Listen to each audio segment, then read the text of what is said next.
Okay, well, good evening, everyone. This is a regularly scheduled meeting of the Township of Montclair Planning Board in accordance with the New Jersey Public, Meetings Act, Open Public Meetings Act. Notice of this meeting has been provided by posting a copy of the notice on the first floor of the municipal building and by sending a copy to the newspaper designated by the township for notices. The electronic notice of the meeting has also been provided by posting a copy of the notice along with meeting access instructions on the township website and also on the main access door of the municipal building. This meeting is being broadcast live on Channel 34 and is streaming live and will be available on demand on YouTube. This is a quasi-judicial proceeding, meaning that the board has powers and procedures resembling a court of law and that we are obligated to act objectively to determine facts and draw conclusions in order to provide the basis for official action.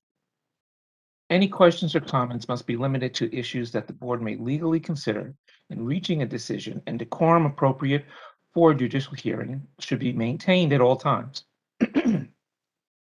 Members of the public are automatically placed on mute until such time that the meeting is open for public questions or comments. At that time, the public will be unmuted and will be provided and may provide rather verbal questions or comments as appropriate. Members of the public may also direct questions and comments to Ms. Talley, the board secretary, via the chat or question or answer function in the event that there's a problem establishing an audio connection. As a last resort, questions can also be forwarded by email to Ms. Talley at jtalley, Talley, at montclairnjusa.org. That's jtalley, JTALLEY at montclairnjusa.org. First order of business this evening is our roll call, and I'm here. Okay. Vice Chair Brodock. I'm here.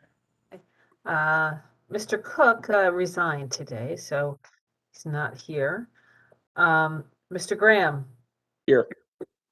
Mr. Ian Wally. Here. Ms. Lockman. Here. Mr. Pierre. Present. Counselor Schlager. Here. Ms. Willis. Here. Mr. Nguyen. I am here. And Mr. Jacobson. Where else would I be? We also have Mr. Neese. I am here. Board Engineer Marisa Taberi. I am here.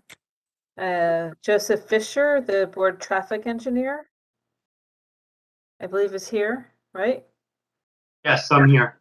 And Mr. Giosa, the Board's Parking Expert. Good evening, Janice. Okay. So the next item on our agenda are the minutes from January 24th. I received changes to the minutes from Vice Chair Brodock. Thank you for making the corrections on the drainage issue. Couldn't read my notes. Are there any other changes to the minutes? It's Tony. I'm going to make a huge risk and question one of Keith's. Keith has never been wrong, so this is hard to. I thought I heard that the overflow on the sewer on the drainage water could be pumped to Grove. I'm not sure that was taken out. Either way, we'll have to hear it again when they come back.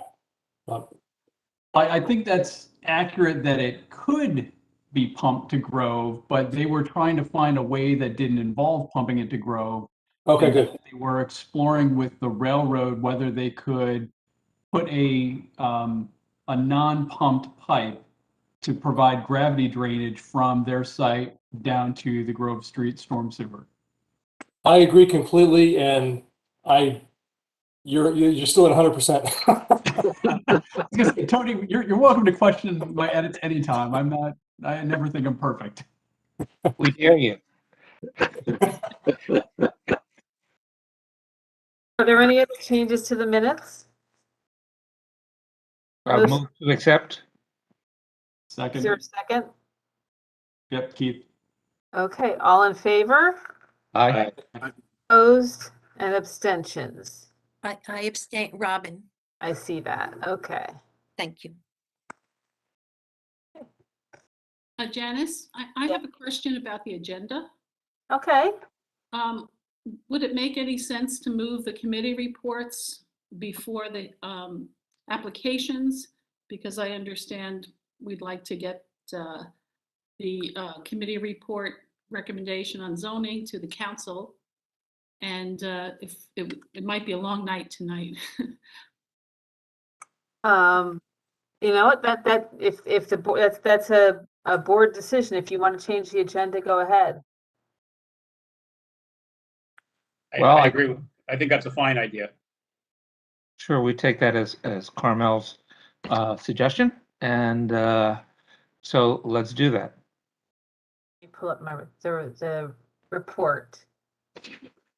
Okay, so we're moving to the report from the zoning committee. Carl, if you want me to present the recommendations from the zoning committee, I'm going to give an overview. I've been working with the zoning committee to strategically address some of the most critical recommendations in the master plan that were never adopted as part of an ordinance change. And I think we recognize through what the planning board's been going through that the most critical change is reducing the height permitted in this commercial zone along Bloomfield Avenue, the C1 zone district. Our master plan recommends that for properties along Bloomfield Avenue that are not in part of redevelopment plans or redevelopment areas, that the maximum height be reduced from 6 stories to 4 stories. We haven't been able to get the council to make that change on the zoning side, possibly because that zoning change was included with a lot of other zoning changes, and there was some concern that that they didn't need to do that because other regulations such as parking would prohibit buildings from being built at 6 stories.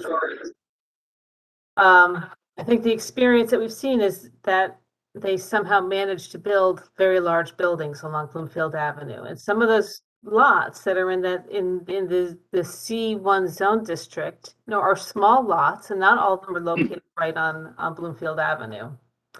So the master plan recommendation has 4 categories, basically 3 categories along Bloomfield Avenue. The Montclair Center Activity Node, which is where is coterminous with the redevelopment areas and has a maximum of 6 to 8 stories and a density of 75 units per acre. It's called the C1 area, but it doesn't mean the C1 zone district. It's just for C1 is commercial 1. That's the nomenclature in the master plan. Let's call it Montclair Activity Node area. It also includes the downtown area, which is most of the downtown outside of the redevelopment areas. It has a code of C2. It doesn't mean the C2 zone district. That's just the master plan code. But the Montclair Center downtown area has a maximum height of only 4 stories and a density of 55 units per acre. And then the Montclair Center Edge areas, which is called the C3, has a height of only 3 stories and 40 acres. So there's an inconsistency between the zoning and the master plan, which you can see on the maps here. You see all of the C1 area here is the C1 zone district.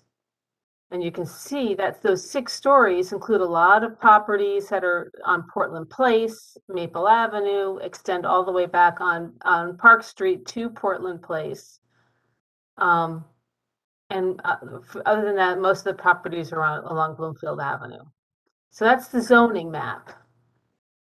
Here's the master plan map, which shows in these dark purple, these are the redevelopment areas.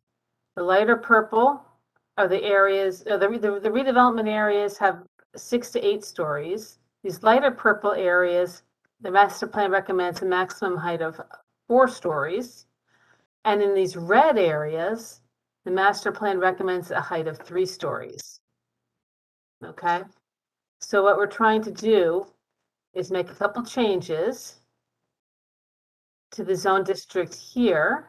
Now, this is a redevelopment area. Our recommendation is to change the maximum height in the C1 zone from 6 stories to 4 stories. So that would affect all of the properties in this purple area along Bloomfield Avenue, which is in the C1 zone. But we want to exclude the redevelopment areas. And there's a couple of redevelopment areas that the township is still working on. One is, this is the Gateway Phase 2. So we want to exclude that area because it's been designated an area in need of redevelopment, and we're working on a redevelopment plan for that. And then there's this area, the C3 area, which again is proposed in the master plan for a maximum height of 3 stories. The C3 zone currently exists. It's this area along Glen Ridge Avenue and along Church Street. So we would take that C3 zone district and apply it to these properties that are internal along Portland Place, Maple Street, Midland Avenue, and Park Street that don't front on Bloomfield Avenue. And the other area is you would exclude Lackawanna Plaza, because again, that's a designated redevelopment area. I know the town council is beginning to talk about doing a redevelopment plan for that. So I didn't want to hold up the change in the maximum height for the zone district in the C1 all along the Bloomfield Avenue corridor, because we're working on the redevelopment plan here. So we would put those into a new zone called C1 redevelopment. So the C1 redevelopment would maintain everything that's in there right now, including the 6 stories, and everything else in the C1 would go down to 4 stories. That's in a nutshell what's being proposed here. I also propose, or the zoning subcommittee also proposes to amend the C1 zone, not only to reduce the height to 4 stories and 47 feet, but also to establish a minimum step back at 10 feet at the 3rd story, which is exactly what the master plan recommends for the C1 zone. And here's the new C1 redevelopment district that we're proposing. And then those other properties at the edge would go to the C3 district, which is only 3 stories. Members of the zoning subcommittee, do you have anything to add to my presentation? I think can you make a did a comment. good job. Yeah. I think that from my perspective, when I looked at this critically, this is exactly what the master plan says. So this was easy for me. That's all we're doing. This is what the master plan says. As I said, I think it was an excellent summary, Janice. Thank you. Thumbs up. I have one question, if you'll entertain questions.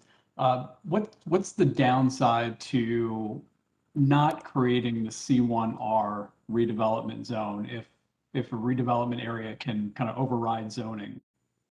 I think that it's just timing. You know, I don't want to tie up, I don't want to be put in a position where the council says, well, no, why would we do this right now when we're working on these redevelopment plans, which is a negotiation. And this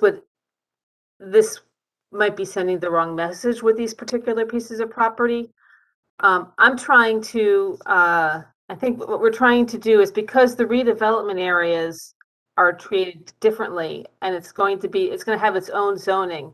I didn't want the change for everything else to be held up because we don't know exactly what's going to happen in the redevelopment areas. Janice, would it make sense to kind of bifurcate this and do this recommendation, but also submit some kind of height restriction and density restriction recommendation for the redevelopment zones as well? And the council can vote on each of those separately? If you can make a recommendation, I think it clearly, if any recommendations for those properties should be, my recommendation is that it should be separate from this initiative.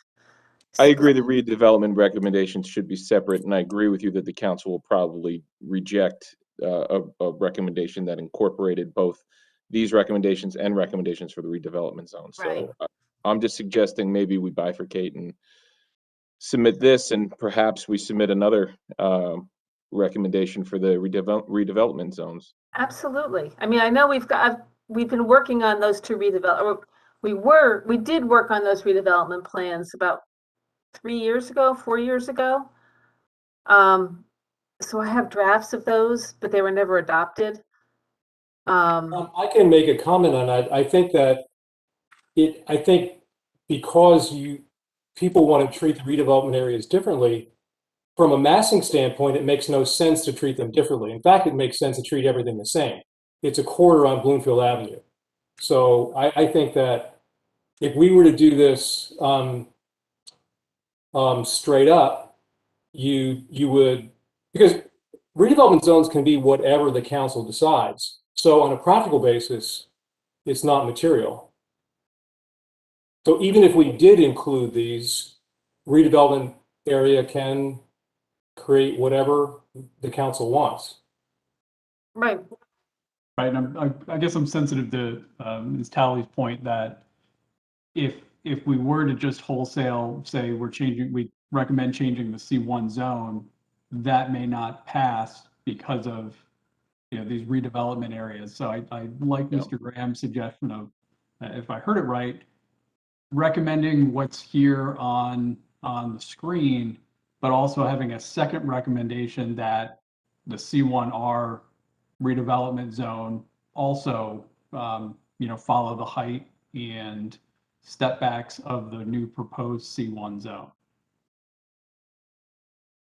And then that way, if the township council decides, we agree with, the kind of this revised recommendation, they've got the tools to do it. And if not, this can still go through and the rest of the C1 zone, can be rezoned the way the master plan recommends.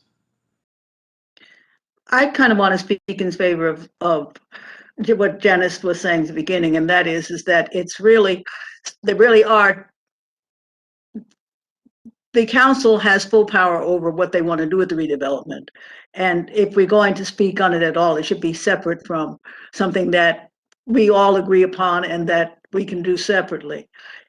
I don't even know that it makes sense to put them in the same the same draft. We have put them both on the table at the same time. I think we would start with what we have and then perhaps make a comment on the other later. I don't want to I think, I don't think that it's necessary to complicate getting this done by having them consider both of them on the same agenda.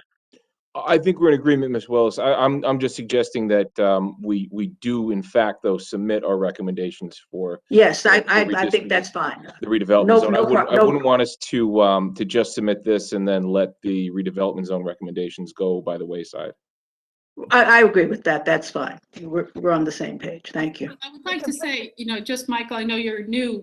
What happens is the council puts together a redevelopment plan and we get to look at it as a planning board and make recommendations after that. So, we have a chance to comment on what they put together. So Carmel, how about we take 2 bites of the apple and we submit now and then, recommend again later. I just wanted to make sure that I know that you're relatively new, that you understand. No, I appreciate, I appreciate that. Have a chance to look at whatever redevelopment plan the council's consultant, I guess, puts together.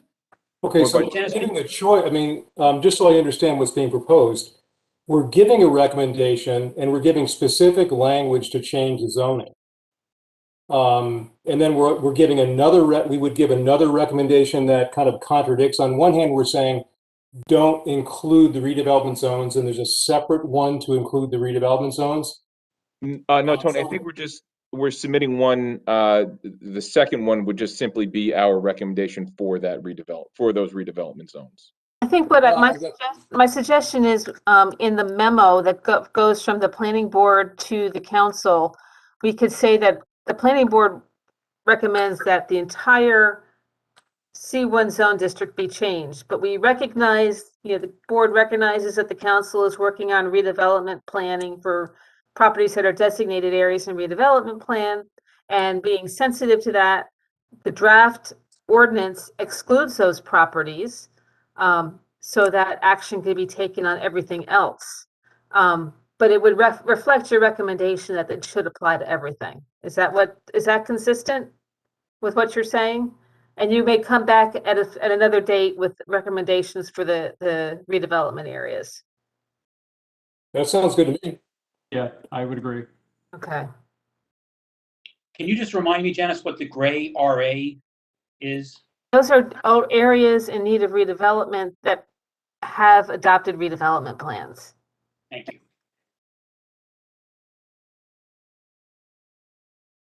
Okay. All right. I would, is there a motion from somebody on the planning board to submit this recommendation to the council? So moved. Can I do it since I'm on the subcommittee? Sure. Yep. All right. And 2 seconds? Second? Okay. Is that Mr. Jacobson? No, it was Michael. Oh, Michael. Okay. All in favor? Aye. Aye. Opposed? Abstentions? I abstain, Robin. Okay. Okay.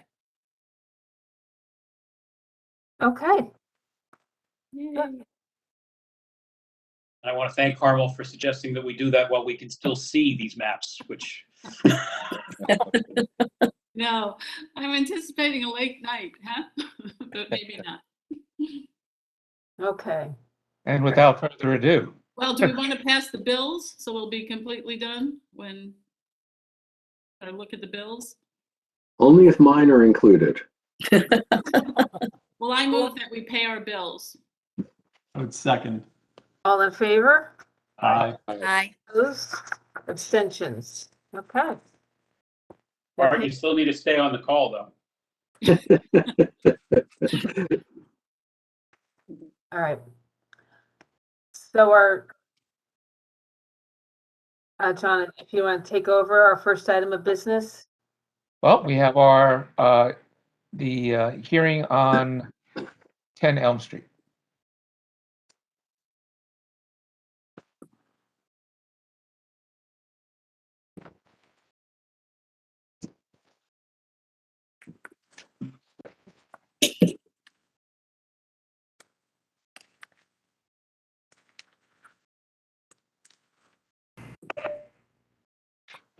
Alan, you're a panelist, as is Paul Sionas and Paul Anderson. Okay. Microphones. Okay, Mr. Jibachi, or is, you should be here as well. okay. Can everyone hear me? Yes. We can. Okay, thank you. Good evening, everyone. Alan Tremulak appearing on behalf of the applicant AD Holding 10 Elm Street, Inc. This is a continuation of the hearing on the site plan application to construct a new mixed-use building on the property at 10 Elm Street, which is located in the C1 zoning district.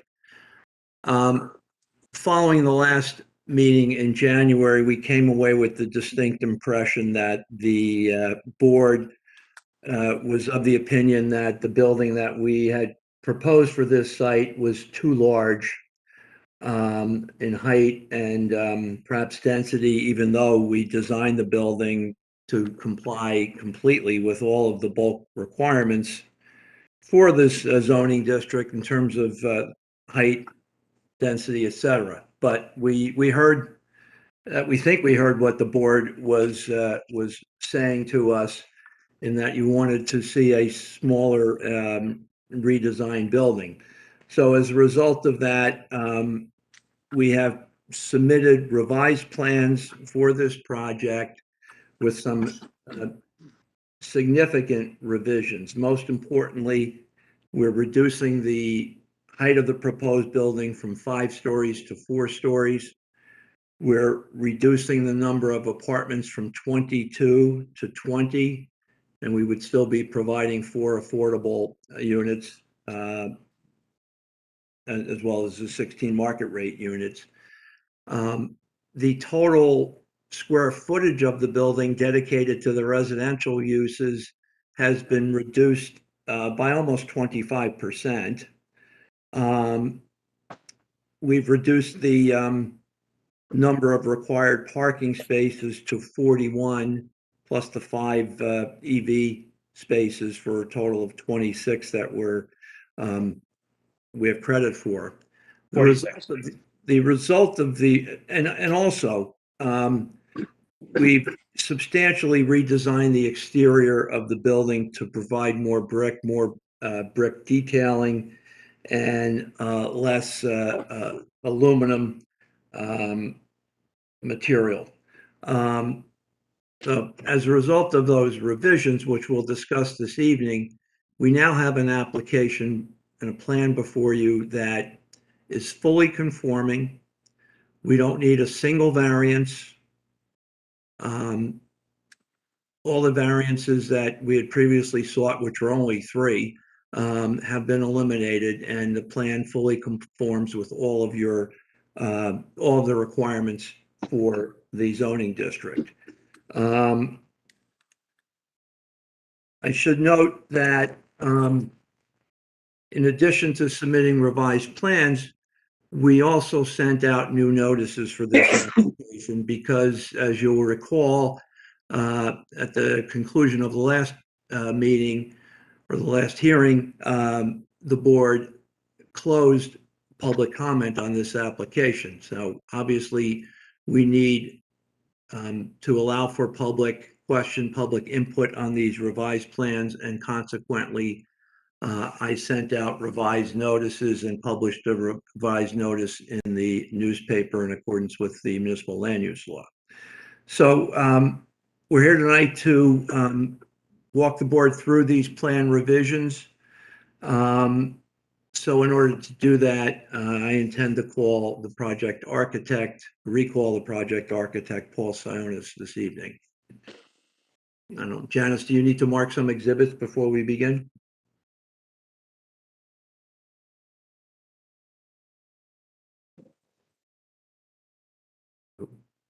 While Janice is getting that, Mr. Sionas, you recognize you remain under oath?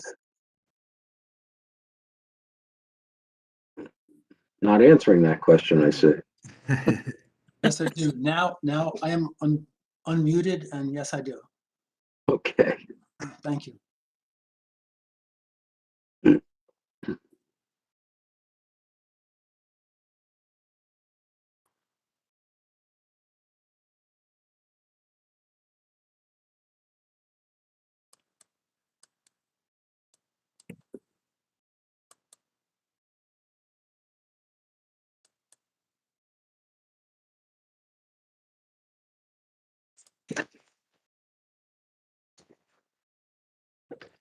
Janice, you're muted. Sorry about that. All right. We're up to 820.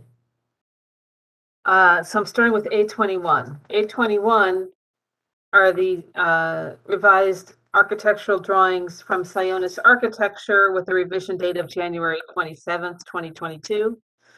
822 are the revised engineering drawings prepared by Anderson Consulting with a revision date of January 26th, 2022.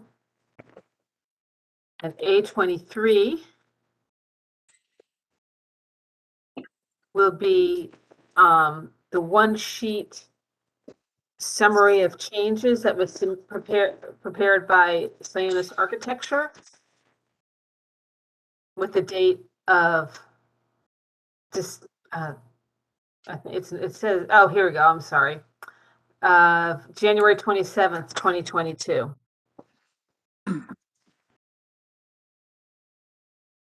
We also have A24 is the phase 1 environmental assessment summary. Actually, it was the whole report. I just gave you the summary that was submitted, which was dated March 19th, 2021. A25 is the report from Brightview Engineering, which was dated January 31st, 2022.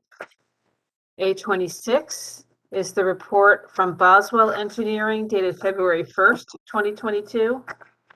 A27 is the report from Level G Associates with the date of February 1st, 2022. A28 is the revised planning report date with a date of January 31st, 2022. And I believe I forwarded this to everybody. I'm going to mark it as A29. We received an email comments from Boswell Engineering about the Phase 1 environmental report. So I believe that I sent that to everybody as well. And that's it. So we're up to A29. Did we also receive physical representations of the building exterior? Yes. Right here. There we go. Does that get marked as well? I can mark it as A30.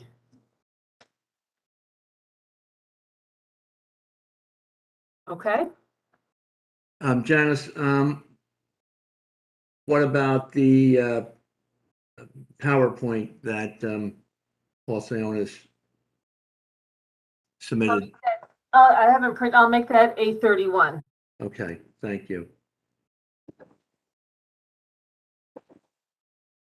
All right, Paul? Can I just ask a question before you start? Sure. Will someone from Brinks be testifying on this environmental report? We weren't planning on it. We were just asked to submit it. Okay. Who, just so I know, because I have questions and maybe Ms. Lockman has questions, but who would be the best person to address environmental questions to? I'm not sure, candidly, anyone, perhaps the applicant who obviously, received the report, but we don't have any experts prepared to address it. Candidly, I don't think I've ever had to address an environmental Phase 1 report on a planning board application before. I think this one's got some environmental considerations that, at least in my mind, can be, worked through if it were to be approved as a condition, but certainly something that needs a little bit of attention. I agree with you, Keith. That struck me as well, that it's not exactly a pristine report. So I would like to question whomever prepared this and find out what the next steps are with respect to environmental testing and remediation as needed. All right, we're certainly willing to cooperate and provide additional information. However, I have to state, and this is more of a legal issue, and perhaps Mr. Neese can weigh in on this, but what is the board's role here? I mean, these are, there are DEP regulations that would apply. What standards? What is the board's, jurisdiction to address environmental issues that are governed by state statutes, federal statutes, et cetera, and to perhaps, deny site plan approval because of a concern regarding an environmental issue? And then is the board going to hire an environmental expert to counsel it? I'm not sure where this goes. I've never ever had a planning board request and now want to have testimony and dissect and digest a lengthy Phase 1 environmental report. So. Frankly, I don't think that the board has jurisdiction over environmental matters. And while you may have concerns, we can, if you want to highlight those concerns, perhaps we can have the applicant provide responses to specific concerns. But I tend to agree with Mr. Trembulack that because the board doesn't have jurisdiction over environmental issues, there's no basis for the board to look further into that question. That's outside of the board's purview. May I ask, when the board approves an application, it's looking to make sure that it is the public safety is involved. Here you have the potential for the release of whatever, we don't really know, when they start disturbing the ground to build this building. So I believe that we should be more confident than I am from reading this environmental report that there's nothing here when the ground is disturbed to do a building that will impact the public safety. Environmental issues, you know, you release asbestos, you release lead, there could be soil contamination. We really don't know from looking at this report. It's a real concern, and I understand that. However, the concern is addressed by agencies other than the planning board. Everyone has a job to do, so to speak. So how does it work then if the applicant's planning on infiltrating, you know, part of the site plan is to infiltrate stormwater, which, you know, I think is a good thing overall.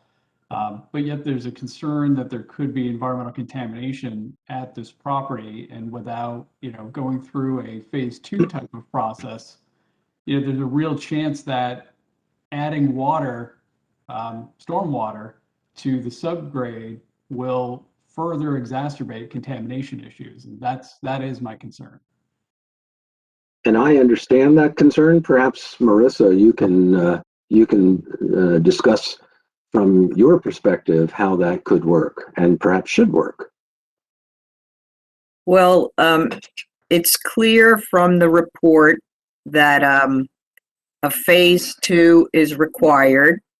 There are case numbers that are not closed out with the state. These are all NJDEP jurisdiction issues.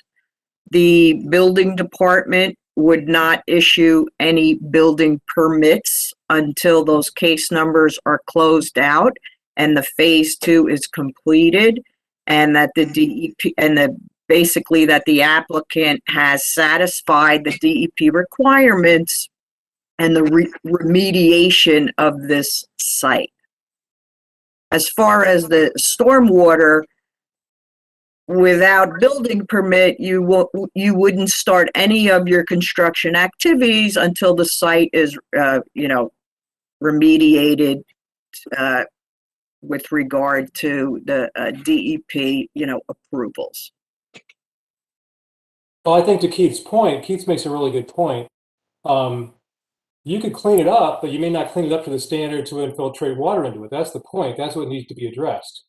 If all the water, so I think from an engineering standpoint, you should comment on that, if it's possible.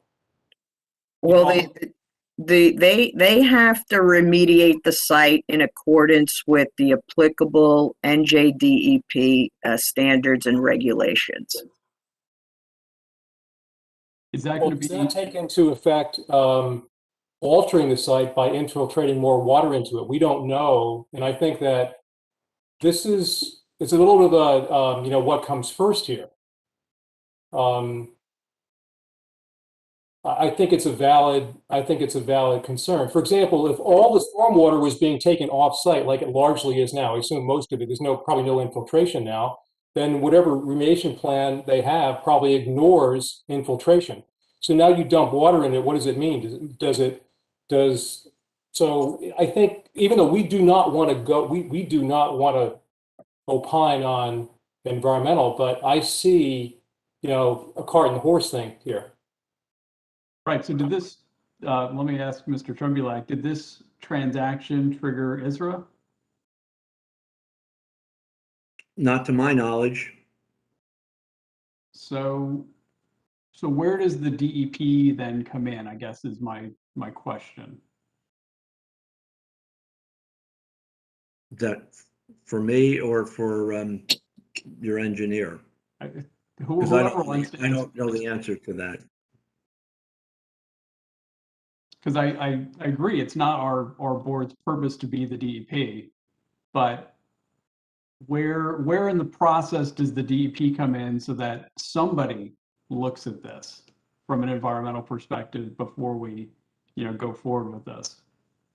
Well, we, as your board engineers, before any building permits are issued, as our, like that email report states, we would want copies of the phase 2. We want to see that the case studies, the case numbers have been closed out with the DEP, so that all the remediation is satisfied as per the DEP standards before a building permit can be issued for the site.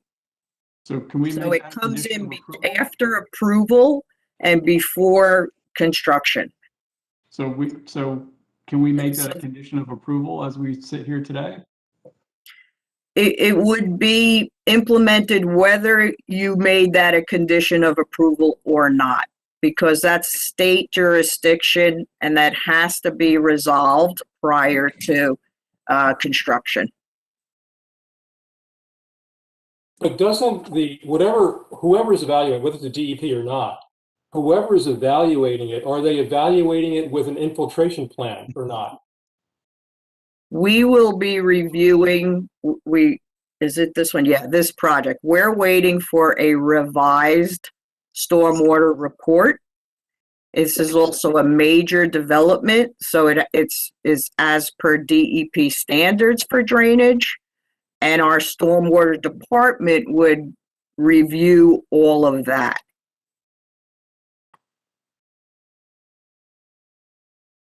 If there was approval and would they start construction and while they're waiting for the DEP approval, or no construction can start until they get that? In other words, would we at some point be left with a half-made, half a project, and then it just sits there?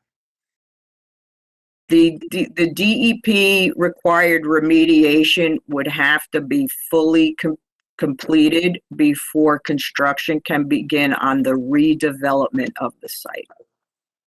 You know, if I could offer something here, what might be simple is, does anyone know if an LSRP is working on this site? Would you happen to know? Anyone? Because if an LSRP could say, the plan that we're putting in place to close out this site and remediate it includes a planned infiltration system, and if that LSRP could testify and say, listen, we're taking that into consideration in the remediation plan that we're putting forward, I would be comfortable with that. The problem is, Tony, is that, again, we can't require the applicant to put on that testimony because we don't have jurisdiction to require them to do that under the laws of the state. Okay, I understand that. I'm just saying is that part of what we're looking at drainage, we're looking at an infiltration system. We would have to change, I mean, we've had a lot of discussion about this, guys, but we would have to change the law in order to I'm not suggesting in order to deal with this. And okay. the fact of the matter is that that the applicant doesn't have to supply any of that testimony, and that we have to make our determinations within the boundaries of our authority. Okay, Respectfully, and everything that we're discussing is beyond the boundaries. It's beyond the boundaries of our authority, and our attorney has told us that.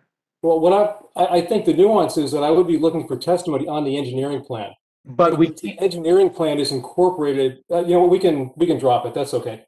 Yeah, I'm not. Yeah, we're not gonna get anywhere with that, Tony. So we've got basically a new hearing going on here because there's been a total redesign, and I think we should get on with the hearing. Mr. Tremulak, Yes. Can you put on your first witness? Sure. Paul, you still there? I am still here. Okay. I guess Janice has on the screen the PowerPoint that was submitted earlier today. Do you want to take the board through basically the plan revisions, the changes from the prior plan, and which are, I believe, summarized in the PowerPoint that we're looking at. Okay. So what you have in front of you is the first page of a 20-slide PowerPoint. And to repeat, the purpose of the PowerPoint is to include drawings that have been already filed, but in this case, adding color to them for better visibility, adding certain diagrams to better explain the project, answer previous questions and concerns that both the board members and the town's consultants have made. So I'll go through the first 3 slides you've already seen. The first slide is the site plan based on the survey map. This is the existing condition. Slide number 2, please. This is the Google Earth Street View of the existing building on the property. Slide number 3, please. Slide number 3 is the Bing satellite 3D view map of the subject property and the surrounding area. So we'll go right to slide number 4. Slide number 4 lists the revised proposal. So based on the comments made by both board members, members of the public, we're looking at this with the applicant and members of our project team. Several revisions were made to the project. And this is a view at the street frontage. And so the property is 66 feet wide across the front. So the building right there is approximately 54 feet wide at the sidewalk. So number 1, the building was reduced in height from 5 stories to 4 stories. Number 2, the number of dwelling units was reduced from 22 dwelling units down to 20. The residential floor area has been decreased from 51,150 down to 39,190. And that's a reduction of 11,960 square feet from this building. The top 4th floor is set back from the bottom 3 floors. So the top 4th floor, working from left to right, it's set back 21 feet 2 inches from the front of this front of the building, 12 foot 2 at that small 2-story area shown in silver. That's actually a lobby, the elevator lobby. And then it's set back 26 feet across the main part of the top floor. So 26 feet 9 inches set back from the front 3-story portion to the 4-story portion behind it. The required number of parking spaces is now provided. We're providing 41 physical spaces plus 5. We have a credit for 5 EV stalls. All of the tandem parking stalls have been eliminated. Required 4-foot setback for the parking area is provided along the western lot line with a 7-foot maximum height wall to visually screen the vehicles within the lower level of the building. And then, as Mr. Chamberlain stated, the exterior walls of the building are now predominantly brick. And I'll go through this in a little bit more detail in the subsequent slides. Next slide, please.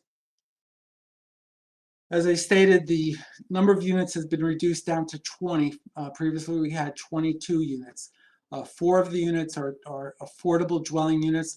Those are shown here on the chart on the right in yellow. These are good size affordable units, as I stated at the very first meeting. We have 2 2-bedroom units, unit 202 and 207, and then 2 3-bedroom units, units 307 and 406. We have a total of 6 2-bedroom units in the building and 14 3-bedroom units, and the units range in size from 1,260 to 1,865 square feet. As I said in the last slide, the residential area has been reduced by 11,960 square feet. Almost 1/4 of the building was eliminated. The non-residential area has increased by 16 square feet, so we have 1,325 square feet of non-residential area. And then on this slide are 2 examples of the units. The top diagram is one of the 3-bedroom, 2-bathroom affordable units. Again, this is unit 307. It's 1,595 square feet. And then the bottom left is an example of a 2-bedroom plus den market rate unit, which is 1,305 square feet. Next slide, please. Number 6.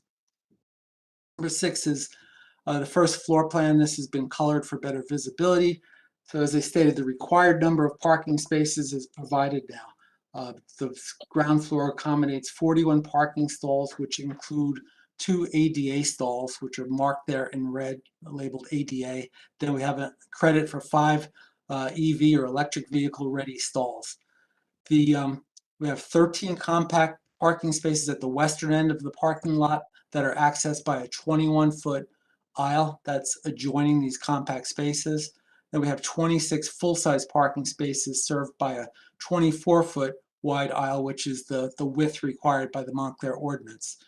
ADA stall number 41, which is the bottom right, that's a conforming 8-foot by 17-foot stall with an adjoining 8-foot wide striped access aisle. So this is this compact stall would not only have the this ADA stall would not only have the ADA sign, but also have a sign indicating that's for compact cars. We've moved the tenant bicycle room down to this ground floor. We've also moved one of the 2 tenant storage locker rooms into this ground floor level. So this tenant storage locker room has 8 storage lockers. We're required to have 1 per dwelling unit. So 8 of them are on this lower floor level. The rear 10 feet of the property is to be surrounded by a masonry wall that has a maximum height of 7 feet. So it'll surround the rear and 2 sides of the parking lot at the rear or left side of this diagram, which is the west side. We're still proposing to plant trees in 2 corners of this rear 10-foot part of the property. As I stated at the first meeting, purpose is to have these slender sweet gum trees that'll grow tall, have great fall color, and the residents of the building at the rear of the building can enjoy the view of those trees looking down. Neighbors from the west and beyond can also enjoy those trees. There's still a 9-foot by 16-foot 6-inch leasing and display office at the front northeast corner of the building. We still have a utility room, trash and storage room in this level. Next slide, please.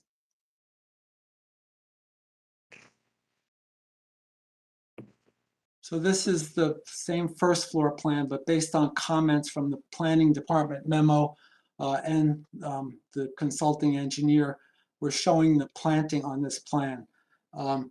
Along the westerly side of this ground floor, we have a 4-foot setback from the property line to parking spaces 20 through 28. Those are the westernmost parking stalls. Those are set at 4 feet from the property line. Within that distance between that masonry wall and the westerly side of those parking spaces, we're proposing a planting of Taylor junipers, which are evergreens that will be planted tightly along that space to screen the view from above that masonry wall, looking from the west into this ground floor parking area. We still have an 11-foot wide by 49-foot permeable paver loading zone within the first 49 feet of that 12-foot easement along the north side of the property. The remainder of that 12-foot wide easement is now shown in dark green, and we're showing a planting of 202 Appalachian sedge plants, and I'll explain that in a subsequent slide. But that entire area will be planted with a low-rooted ground cover. We're proposing removable bollards at that loading zone. We've had a lot of discussions at the last few meetings about the loading zones. These removable bollards are to be controlled by the building manager. So there will be a building manager or superintendent for this building. These removable bollards, each is 6-inch diameter, 36-inch high, will be controlled by the building manager. We're proposing 2 of them at 1 foot in from the public sidewalk. And the purpose of that is so that if there is a large vehicle, such as a moving truck, because there will occasionally be moving trucks for a residential use, they can make an appointment with the building manager to remove those 2 bollards to have access to that loading zone. The other bollards, the purpose was to prevent vehicles from driving onto those sedge plants that I described and preventing them from going further than the permeable paved area. We're also proposing, there was a question in the planning memo, and I believe on the Boswell engineering letter, asking what the fenced-in areas at the northwest and southwest corners of the ground floor were. So those are fenced-in storage areas, and they can accommodate general building maintenance items such as de-icer, mulch, wheelbarrow, traffic cones, etc.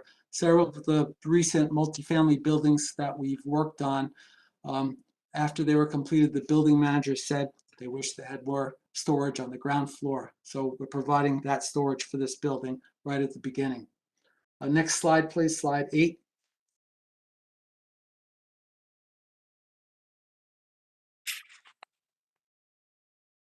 Slide 8 is a description of the landscape plants that I just described. Top left is the Taylor Eastern Red Cedar. This is the evergreen that will be planted within that 3-foot 4-inch space at the westerly side of the ground floor parking. These are they'll grow to a maximum 3 to 4 foot diameter. They're very slender. They can grow up to 20 feet in height. We're calling for them to be planted at 8 to 10 feet in height and balled and burlapped. Next plant to the right of that is called bearberry. This is a ground cover to be planted at the northwest and southwest corner. These are both salt and pollution tolerant. They be planted in 1-gallon pots, 18 inches on center. To the right side of the slide are the sweet gum trees. These are slender silhouette sweet gum trees. They'd be planted with a caliber of 2.5 to 3 inches, balled and burlapped. They can grow up to 50 feet tall, maximum of 5 feet in diameter. I think I've mentioned that maybe at the first meeting that these line the rear lawn of the Van Vleck property. These are very interesting, unusual trees that they grow a maximum of 5 feet in diameter, but they have terrific fall color. They turn yellow and red in the fall. And they have the sweet gum leaves, but no sweet gum balls. And then the Appalachian sedge. This is the ground cover to be planted within the 12-foot right-of-way just beyond or to the west of the permeable pavers. So this is a grass that's native to the East Coast. It grows 6 inches in height. It spreads to 12 to 18 inches. It would be purchased in 1-gallon pots planted at 24 inches on center. So that would fill up that entire area. It's a very low grass type ground cover that, and in addition to the other 3 plants, all of these are native plants. And as you know, the native plants have a lot of benefits. They require less water and overall maintenance and attract beneficial insects. Next slide, please. Slide 9. Slide 9 is labeled existing street plan. There was a lot of discussion at the last 2 meetings about exactly what's on the street in front of this property and across the street.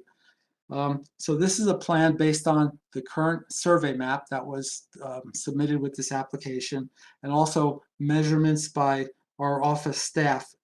And this was basically in response to about loading and on-street parking. So as you could see from this, on the east side, or the opposite side of the street, there's a 65-foot long loading zone with yellow curbing. There's also a driveway, a 24-foot wide driveway just to the north of that. And then there are 3 parking stalls on that east side of the street. Each one, well, there's 2 parking meters serve those 3 parking spaces. And then on the west side of the street, which is the side of the street with our subject property, the curb is currently painted yellow beginning 16 feet to the south of our subject property, partially in front of the adjoining Arbor Gate property to the south. And then the yellow curb is entirely in front of 10 Elm Street, and then it continues 12 feet in front of the Exxon property to the north. So allowing for the proposed 26-foot wide curb cut or proposed driveway opening that's shown in the center of our subject property, 41 feet of yellow curb will remain on this west side of the street for typical deliveries such as UPS trucks, Amazon, FedEx. Several board members said, that these quick delivery trucks will just pull up in front, even if we gave them a loading zone. So we're showing you that there is a yellow curb just to the south of our driveway. We will have the loading zone on the north side of the property, but we prefer to reserve that for on an appointment basis only because of the discussion at the last meeting about larger trucks backing up onto Elm Street. So the preference is to use the on-street loading area. Just a question for Yeah. you. Those, Sure.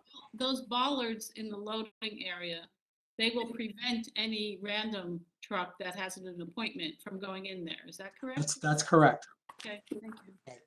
And just, if I can just follow up on, while we're Sure. discussing this, and Paul's comments regarding the proposed loading zone on our side of the street, as many board members mentioned at the last hearing, whether there's a designated loading zone there or not, we all know that the Amazon and the FedEx and the UPS trucks are all going to pull up there and use it as a just to load from. So what we would like the board to do, if the board is inclined to approve this application, we're going to request that the board include in the approval resolution a recommendation that the town formally designate this 41-foot area shown on Paul's plans as a designated loading zone. Because as a practical matter, that's what it's going to be regardless. And it would be nice just to have that formalized, by the town with appropriate signage there.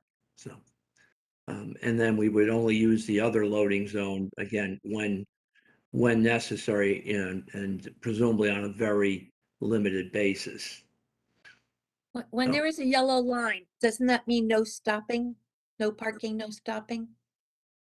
Yeah, I believe so. So you're saying, but you think that Amazon and or UPS trucks are gonna stop regardless of that?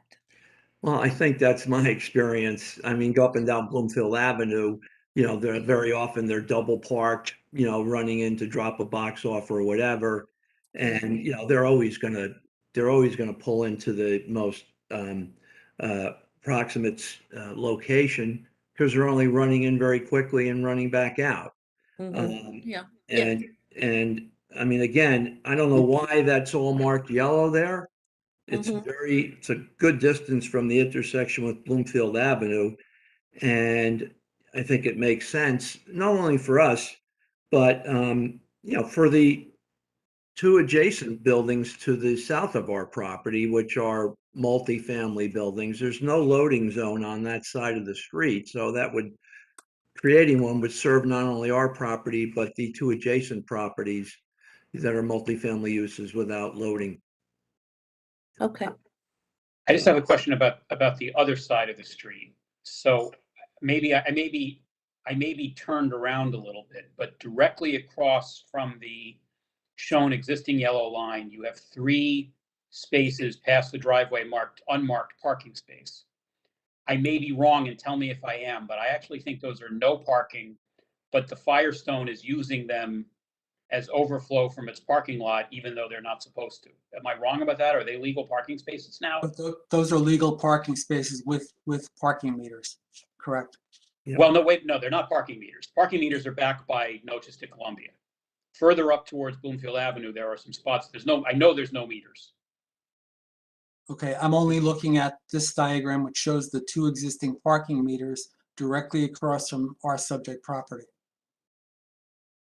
Something, all right, I may be wrong. I mean, the issue is that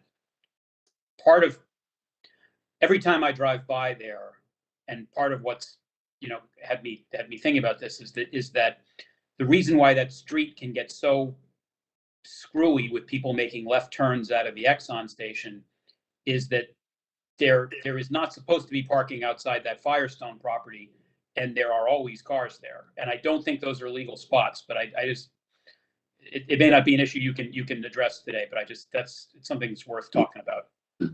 Yeah, on Google Maps, it looks like it's a little bit, those spots are a little bit before the Firestone driveway, and I do see meters on there. Yeah, by Noches. By Noches, there's definitely 3 meters. But further up, no. Disagree. I'm also looking at Google Maps and there are 2 meters. Mhm. Right in front of the little apartment building that's opposite 10 Elm. Right. That's correct. That's where the 2 meters are. Yeah. These. Oh, is that an illegal truck there? Okay, I see. There's another car parked illegally? Yeah. Oh, okay. And also the signs, There's a no parking sign there too. yeah, Right, right. To answer Robin's comment, the sign at the yellow striped area, the 65-foot loading area on the west side, there are signs that say no parking loading zone. So Okay. it doesn't say no stopping. Well, there's also in front of Smith Boring, there's a sign that says no stopping or standing. But yeah, right there. But that also has an arrow pointing towards Bloomfield Avenue, though. So You're right. You're right. Mhm.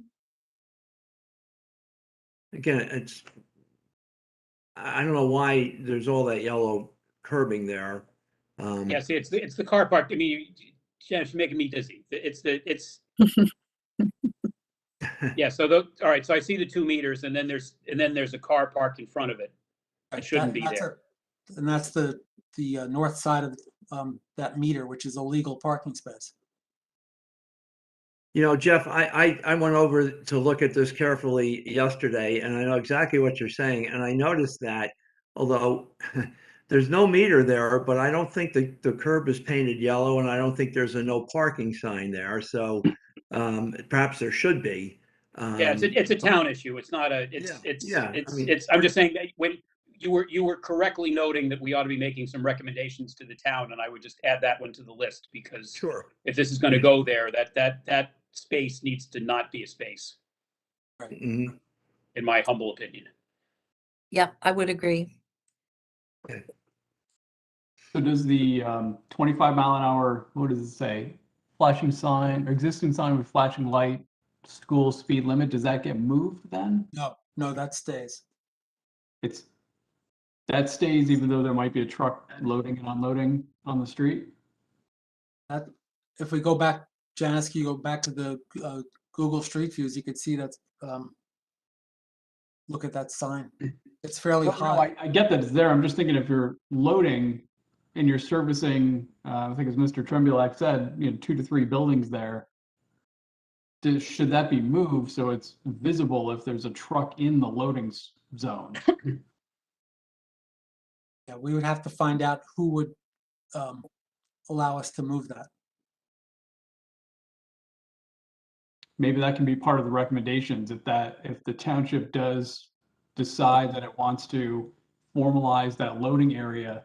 I think we should also recommend that school speed limit be moved so that it can be visible if there's a truck parked there. Where would you move it?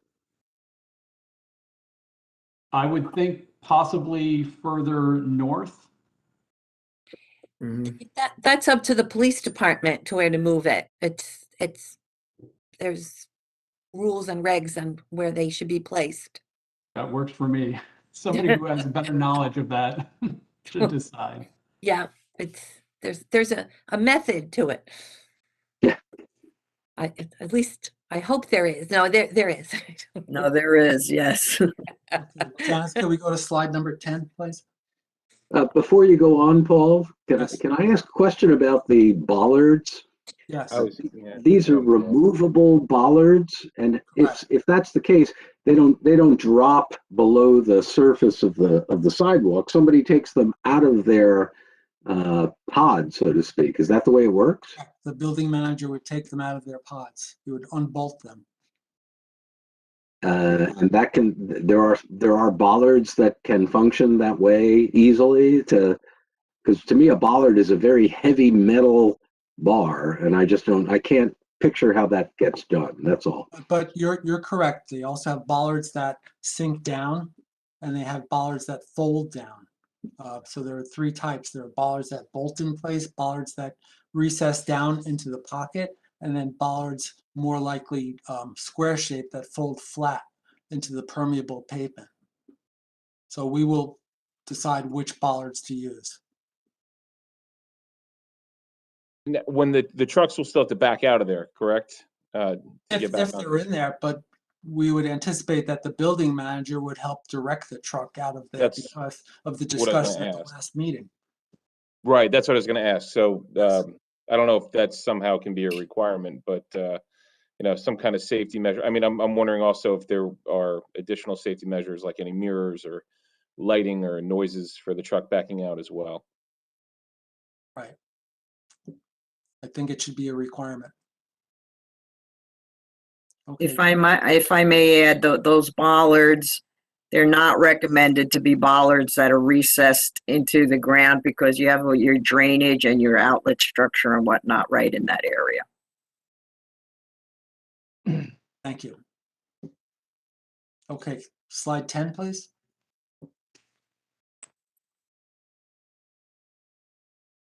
Slide 10 is the revised second floor plan. So this floor has 7 dwelling units, each with great closet space. Each of them has a laundry room or a laundry closet. They'll have good sized bedrooms. They'll have kitchens, living, dining areas, plus every unit in the building still has exterior balconies. So they all have outdoor space. The second floor is still to contain a parcel room that I've testified previously about. So the goal is to have a delivery person have a key to the elevator and to the parcel room to allow them to leave packages within this parcel room for the building tenants.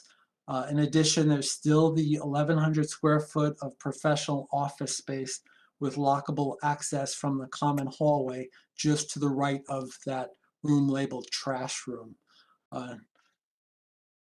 There's also a building manager's office. So there's a 9-foot by 12-foot building manager or superintendent's office on this floor off of the common hallway. And basically the units have changed since the last meetings in order to reduce this building by 1 floor and to reduce the overall size of the building and to reduce the number of units. The main lobby at the front southeast corner is still a 2-story lobby with a tall ceiling. Next slide, please, which is slide 11. Slide 11 is the 3rd floor plan. This has also been revised. We have the second tenant locker storage room on this floor. So the other one was down on the ground floor. So just where the cursor is, there's an additional tenant locker room with 12 lockable storage units. The ground floor has 8 lockable storage units. There are 7 dwelling units at this floor. Just as the other floors, they have great closet space, laundry rooms, laundry closets, all exterior balconies, good sized bedrooms, good kitchen, living, dining areas. Before you move on, Sure. Unit 307, I Yes. just imagine this is probably a silly question. I assume that bedroom that connects to the balcony also will connect to the living and dining room area? Yes. Okay. Okay. Thank you. Next slide, slide 12. Slide 12 is the top floor of the building, the 4th floor. So we've eliminated 1 floor of the building. So now it's a 4-story building. The center part of this 4th floor is set back 26 feet 9 inches from the front facade of the building and the 3 floors below. The 4th floor lobby which is in the bottom right, is set back 12 feet 2 inches from the front facade. So that's the closest to the front facade in the lower 3 floors. The elevator shaft is set back 21 feet 2 inches from the facade. There are 6 dwelling units on this 4th floor. And again, as the other floors, great closet space, good laundry rooms, laundry closets, exterior balconies. We're still proposing a common roof terrace at the front of the building. This will be a 26-foot 9 by 36-foot 5 common roof terrace. We're still proposing plantings around the perimeter and in the center, a pergola with a sunshade on this common roof terrace, in addition to seating space. We're also proposing a 675 square foot common indoor lounge, which is labeled lounge, to the left of roof terrace where the cursor is, and that'll have a kitchenette and wet bar plus seating arrangements. Additionally, there'll be a fitness room on this top floor. This will be a 362 square foot fitness room. The roof terrace, the common lounge, and the fitness room are only for the use of the building tenants, so they're not open to people not affiliated with this building. Next slide, please. Slide 13.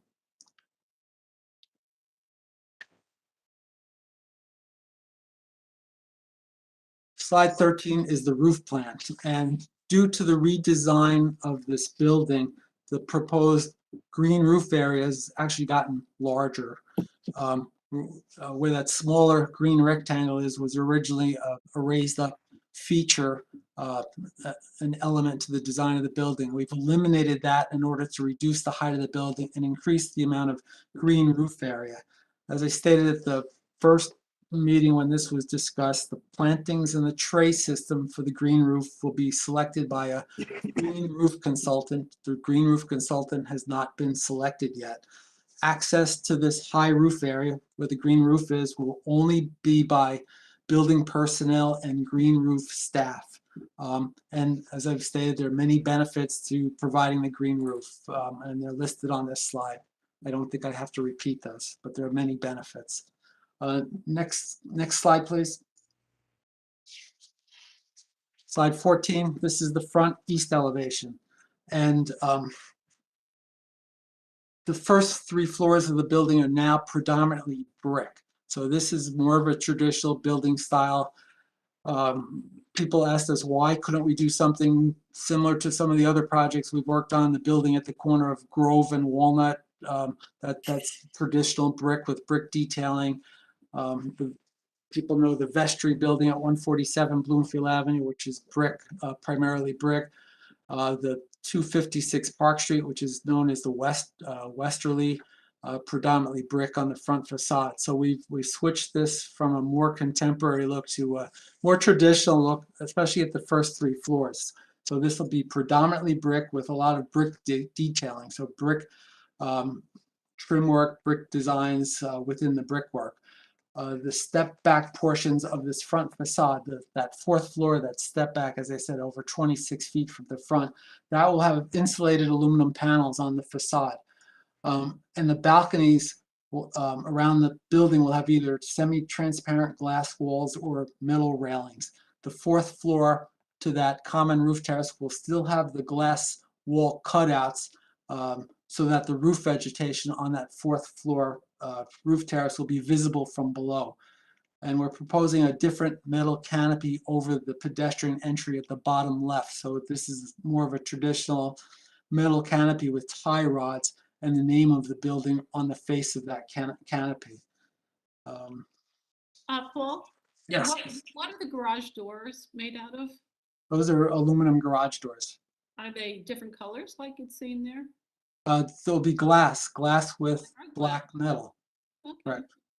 The metal canopy on the left is 19 feet 6 inches wide, but projects out 4 feet from the face of the building over the public sidewalk. And as I stated at one of the meetings, was that generally we need to get county permission to do this on a county road, but this is pretty common. It's 1 foot high and it's 8 foot 6 inches above the sidewalk level. On the bottom right of this slide, there's a massing model study that we did. It's been in my opinion, it's been confusing. I thought there was confusion among board members or members of the public about this front facade.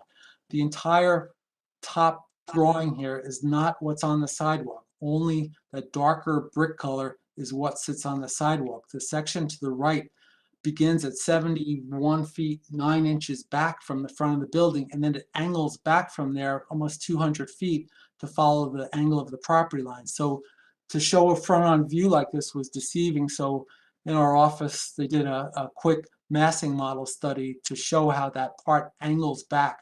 But if you stood across the street, saying, on the sidewalk on the east side of the street, you would see that far back portion. But standing on the sidewalk, you only see this dark brick color right in front of you.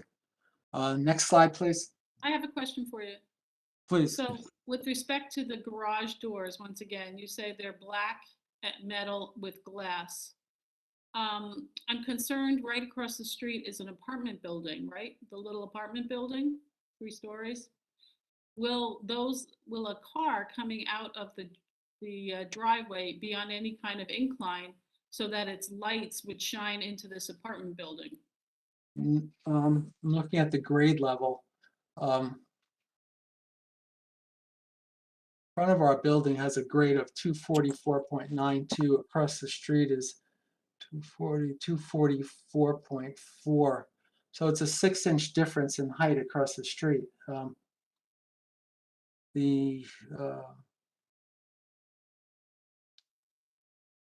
don't know how the headlights would affect that. We could certainly look into that.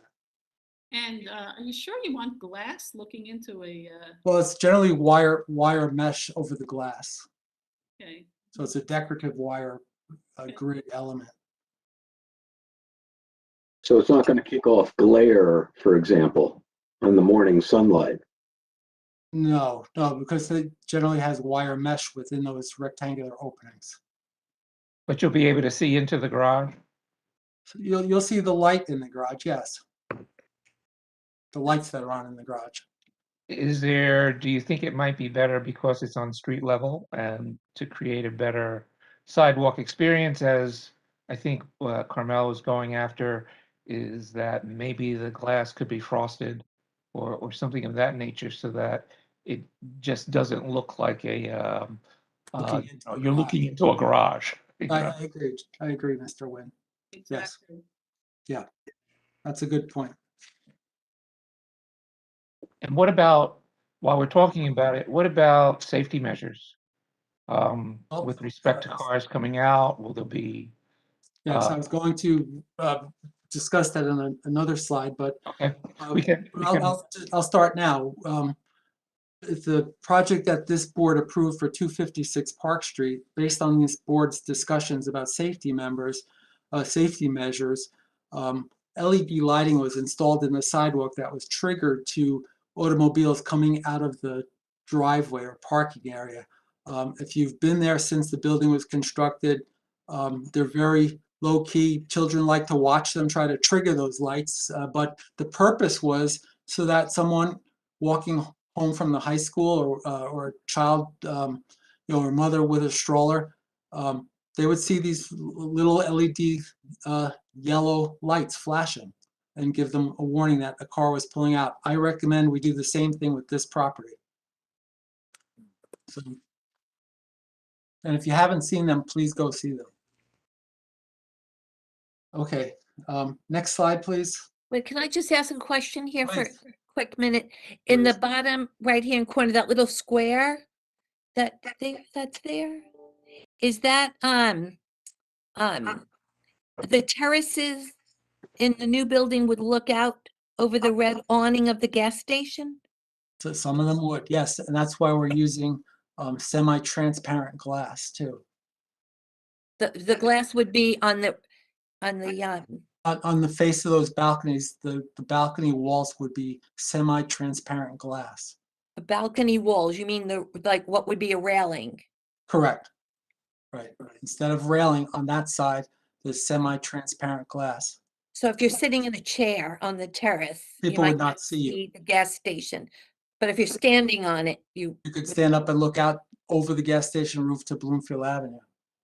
Correct. But if you're sitting, you would not be visible. Or maybe a shadow would be. okay, thank you.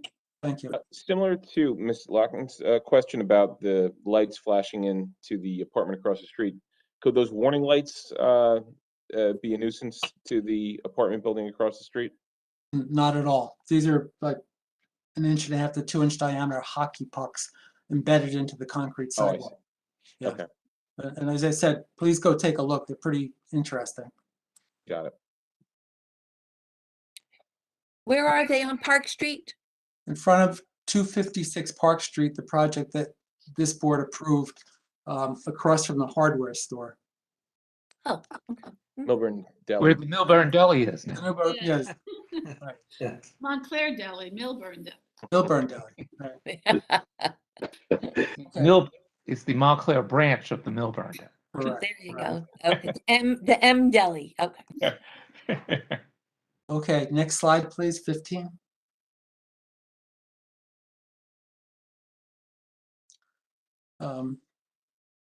Janice, if you can make that smaller to fit into the box perhaps, because some of it's getting cut off.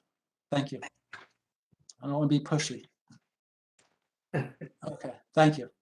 So this slide is also the view of the front of the property, but it has on the top of this slide, it shows the setbacks of those portions beyond or behind that front facade. So as you can see on working from left to right, that brick area, which is the elevator tower, that's set back 21 feet 2 inches from the front of the building that sits on the sidewalk. The silver colored area is set back 12 foot 2 inches. That's the elevator lobby. The main part of the of that fourth floor with that lounge, the tenant's lounge on the bottom right, that's set back 26 feet 9 inches from the front facade. And then everything on the right, the closest part of that is 71 feet 4 inches back from the front facade, and then it angles back continuously to follow the property line. So there was discussion about the master plan, that the master plan recommends that there be a maximum 4-story building that steps down to 3 stories. So this achieves the goal of the master plan.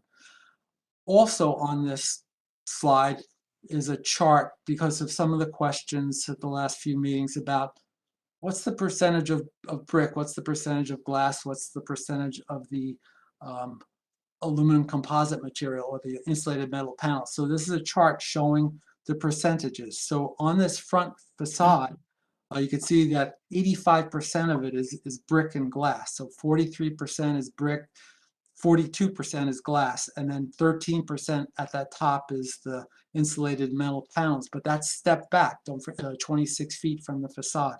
And that small part is 12 feet back from the facade. And then the north side has 53.9% brick, and 80% of that north facade is brick and glass. The rear wall that I'll show you is 74% brick and glass, and then the south elevation, which is the view to the left that I'll show, is 67% brick and glass, of which 54.5% is brick, and then there's 5% metal panels, and there's also fiber cement panels being used on an inset on that south elevation, which I'll show. Next slide, please. So this was to answer questions from the last 2 months about percentages of brick, glass, and other materials. Before you move on, Yes. I just have a question. So looking at this picture, it looks like there's 4 different gradations of beige, beige brick. Is that the way it's going to be, or? No, this was an attempt to show how that right side is angled back and 71 feet 4 inches back from the front facade. So what's the color of that brick? That's going to be the same color brick as the front facade. Okay, and the elevator tower is the same color brick? It's all the same color brick? Excuse me? Is it all the same color brick? It's all the same color brick. We're not sure about the brick detailing, if that'll be a darker brick. We're showing a darker base brick along the facade where you see the person, the bicycle, so the bottom 12 inches to 24 inches. It's good to have something that anchors the facades of the building. Usually it's either a darker color brick or a stone. Traditionally, buildings had stone or granite at the bottom if you look at the older buildings on Bloomfield Avenue. So it's good to anchor the building with something darker. So at this point, the plan is to have one color brick, similar to how we have one color brick at the corner of Grove and Walnut. There's only one color brick there. I have another question for you. So in the metal paneling, when I saw the samples that you gave, there seemed to be, I mean, it could be a 1/2 inch, 3/4 inch seam between the panels. Is that true? And if so, there are seams between the panels, and we would designate where those seams are. And we could, so as you can see, there's horizontal lines towards the top of the building here. That would be a seam between the panels, but we select those seams, and then the companies that we've worked with actually prepare a shop drawing to show us how they're going to set those panels before they install them. And the color of the grouting, so to speak, I'll call it grouting. What is that? Is that black as shown on this picture? Yeah, it's either black or a dark like dark gray. But we could select Yeah. We could select that also, that color. All right, thank you. Okay, thank you. Are those the ballards in the bottom there on the? Yeah, on the bottom right, those are bollards to the right of Okay. where that person is standing. So those are Yeah. 3 feet tall. Okay. So when I'm looking at this building from across the street, I'm gonna see the building on the left and then the building on the right that's set back. You'll see that set, right. And what's those blue lines up at the top? Are those windows? Those are windows. That's Good. glass. Prison Glass. bars. Yes, Yeah. Carmel, yes, the That's prison bars. So Carmel said they're prison bars. Yeah. I think That's- the idea That's is what they that look like. that portion that you're going to see in the back is on an angle. You're not Yeah. going to see it flat face on. It's going to be kind of angled towards Bloomfield Avenue. So they're trying to give you a 3-dimensional perspective with a 2-dimensional drawing. Exactly. and it Thank and you, it has John. limitations. And it's a challenge. So there's not going to be those type windows. You're going to have regular paneled windows. Little. The windows are going to be the same as they are on the front. Okay, Right, thank they're you. windows. Right, but they're just showing them like that's supposed to be the angle. And that's why there's different color with the brick. The further back you go, the lighter it gets. Right. Okay. So I they, think, I think they'll become clearer when Paul gets to the next slide. I hope so. I hope so. You should put a person We in all- there. We all hope so. Next slide, please. Slide 16. So this is slide 16 is the top is the north elevation. That's the view. You know, if you stood on a tall ladder on Bloomfield Avenue, this is without showing the gas station, without showing the convenience store of the gas station or the fence along the gas station property. So as I stated, beginning at 71 feet 4 inches from the left side of this drawing. I don't know if you could put a cursor there, Janice, but starting at 71 feet 4 to the right of where those two people on the top floor are on that balcony. Mhm. If you go up to the 4th floor, yeah, to the right there, to the right of them is 71 feet 4 inches, and that entire section is on an angle. Mhm. So, Okay. okay. What, the gentleman who called into our meeting 4 weeks ago, I guess it is, 2 weeks ago, the last time you were here, what is he gonna see from behind, at the back of the building? Well, so You get the there, gentleman who called in who lives on I believe Gates Avenue. gates, uh-huh, So the bottom drawing on this is labeled the south elevation. So he would see this back left corner of this south elevation if he's able to see that past the other houses on Gates. So I don't know what he sees from his windows currently, looking to the east or to the northeast, but this faces this bottom left would be the portion that faces southwest towards his property. Not sure exactly which property his is, but right, this would be the closest to his property, just below where it says fiber cement panels at recessed areas. So within I have a question. you'll see windows and balconies. they'll be looking at windows and balconies, correct? So I have a question for you. So this is the south side, the bottom picture. And right next to the building is the Arbor, whatever, the name of the little building. Arbor Which is Gate. about Arbor Gate. That's about 6 feet or so from this building? Is that correct? I am looking on the survey map, which was slide number 1, and there's no dimension. Okay, but just I've been to the property. It looks like it's a very little alley that you go through that separates the buildings. Correct, and then they have those indentations to create more open space as you head to the south within their property. So they did like ins and outs along that north side of their property with the building. And so is it also true on your building that there's, what is the distance between that wall and the wall of the actual apartment building? Well, this lower wall is right on the property line. This lower brick wall is Yeah. on the on the property line. But then above that, where it says fiber cement panels at recessed areas, those are set in from 6 to 10 feet from the property line, but they step in and out for more interest along this facade. And then we specifically changed the color there to differentiate it from the rest of the building. Okay. Thank you. Next slide, please, which will be slide 17. Slide 17 is the rear or west elevation. So the ground floor will have a masonry wall, which will surround the rear 10 feet of that lower level. It'll have a maximum height of 7 feet above the interior first floor level. And you could see that those two deciduous trees on the left and right side, those two slender silhouette sweet gum trees that I described, that would have great fall color, and would be an asset for people on this subject property, and also the neighbors to the north, to the west. And then I stated that we've added the evergreen trees within that 4-foot setback of the rear lot line, between the interior face of the wall and the parking stalls. Those aren't shown on this elevation. If this wall is 7 feet tall, I stated that those trees would be planted at a minimum height of 8 feet. So they would, at the time of planting, be 1 foot higher than the top of this wall. So, in a short matter of time, they would hide the complete view of the interior of that ground floor from neighboring properties to the west.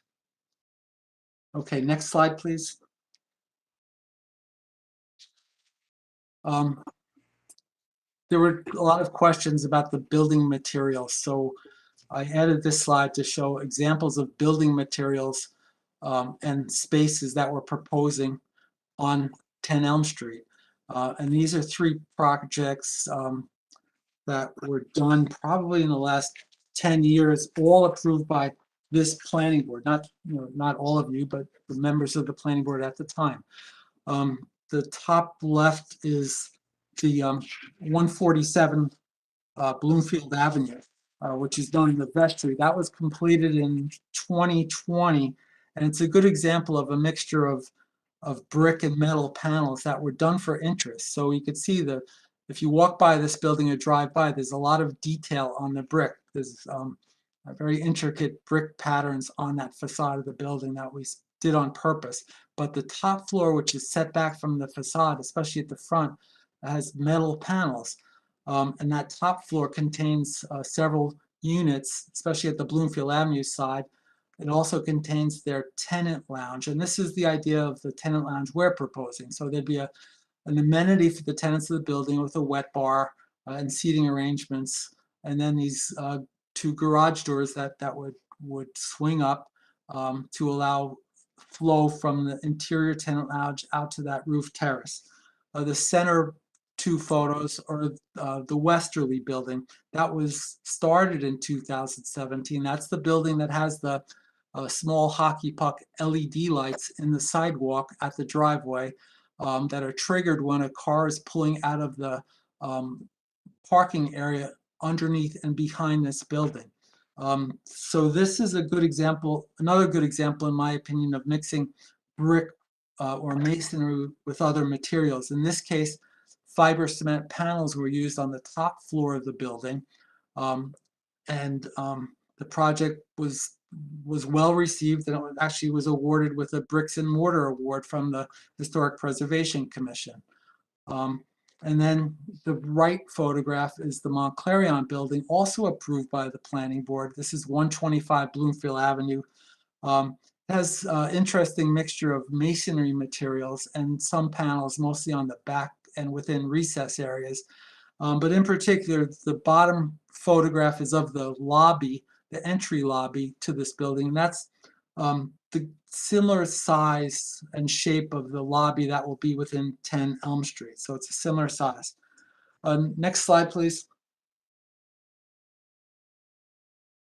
This has been updated slightly with the revised drawings. So this is the building signage master plan.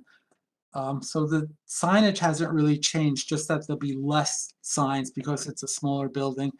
I wanted to clarify, there were questions last time, I think Carmel asked me about the building directory, which is shown as number 8 in a circle with that light color rectangle on the top drawing. So that will contain an audio video intercom system for the use of all of the tenants. So it'll have a directory, but it'll be digital. So anyone wanting to visit someone in the building or visit someone in that 1,100 square foot office, they would look on this directory and there'd be a two-way camera plus two-way audio between the upstairs and this ground level. The signs have pretty much stayed the same. There's still a loading zone sign on the wall adjoining the loading zone. We still have to have that triangular truss identification sign if we use trusses within this building. There'll be stop signs within the garage. There'll be van accessible parking spaces and also small car parking signs, which is shown as number 6. Those are all required by ordinance. Next slide, number 20, please. 20 is the exterior light fixture schedule. And as I stated last time, all of these light fixtures were selected specifically not to be noticed. So these are indiscrete signs. They're all LEDs. They all have a different purpose. They're fixture type A is to be mounted on the garage ceiling. B is on the exterior walls. It's an emergency light fixture. C is just a black box that's mounted on the walls at each of the balconies or terraces. So these are pretty low-key lights, but would serve to either gently wash the facade of the building or to provide some low level of illumination on those balconies and also outside the building for safety. So that's the extent of the revisions. I'll answer any other questions, or Alan, do you want me to go through some of the memos? Yeah, if you could, Paul, if you could just address, if you haven't already, the 6 planning considerations noted in Janice Talley's January 31 planning report. Okay, I have in front of me the January 31st, 2022 planning report. Page 3 lists 6 planning considerations. Number 1 is the affordable units meet the number, size, and quality requirements set forth in Montclair Code. The applicant, well, first I'll state that, as I said at the first meeting, I think these are some of the larger affordable units that I've seen in town. And I'm in particular very proud of that these will be great affordable units. The applicant shall confirm that no parking fees will be assessed for the affordable units. The applicant has stated he will not charge parking fees for the affordable units, and the tenants of the affordable units will have access to the building amenities. Yes, they will. Number 2, the 4-foot setback between the parking area and the western property line should be landscaped to screen the parking as required by the township ordinance. As I testified this evening, there'll be evergreen landscaping within that 4-foot setback area between the westerly lot line and the westerly side of the parking stalls on that west side of that ground floor. Number 3, the plan includes a new 6-foot tall vinyl coated steel mesh fence at the southwest and northwest corners of the property. The applicant should explain the purpose of this fenced area. I've already explained that. That'll be for general building storage. As I said, there'll be planting areas, so there'll be mulch, there'll be wheelbarrows, there'll be de-icer for the public sidewalk, and maybe traffic cones. Number 4, sheet A101 indicates a note that the landscape treatment along the northern property line and easement areas detailed on the site plan. The detail was not provided, so as I testified, we've added that to our drawing, which shows that Appalachian sedge ground cover within the easement area at the northerly lot line. Number 5, 2 removable bollards have been added to the loading zone adjacent to the sidewalk. Applicants should explain the purpose of these. as they'll block trucks from using the loading zone. Well, that's the purpose, is to block anyone from using that loading zone unless they have permission or a prior appointment with the building manager. The purpose, as I've stated, we have to keep that 12-foot easement or right-of-way. We're not allowed to build on it. It's controlled by the owner of 292 Bloomfield Avenue. We could pave it, we could plant on it, but we can't prohibit access across it. So we thought the loading zone was a good use of the front section of this right-of-way, but as was stated at the last meeting, there'd be difficulty backing large trucks out onto Elm Street. So we prefer to limit it to moving trucks that would be infrequent. Based on 20 units, we don't know how many times a year people would move with moving trucks, but we feel that the smaller everyday deliveries could be accommodated within that yellow curb area towards the front. Site plan number 6, the site plan should be amended to show a street tree at the sidewalk planting strip in front of the building, with a note that the appropriate species will be determined by the township arborist. So we agree to that, and I believe that the applicant would be happy to have a street tree in the sidewalk planting strip. Okay. Final question, 2 final questions, Paul. Does the revised plan that you just discussed comply with all of the applicable bulk zoning requirements for the C1 zoning district? Yes, it does. Are there any variances needed in order for the board to grant site plan approval based upon this plan? No variances are being requested or required. Okay, thank you. That's all I have, Mr. Chairman. I have another question, if I may. Mr. Sionas, are there any special measures that you take that acknowledge that with 3-bedroom apartments, they could be noisy?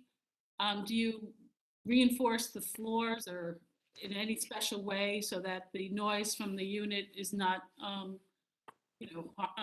is not too noisy for the neighbors who live underneath the units? Yes, thank you for the question. But every multifamily building we have to provide acoustical treatment to the floors, walls, and ceilings.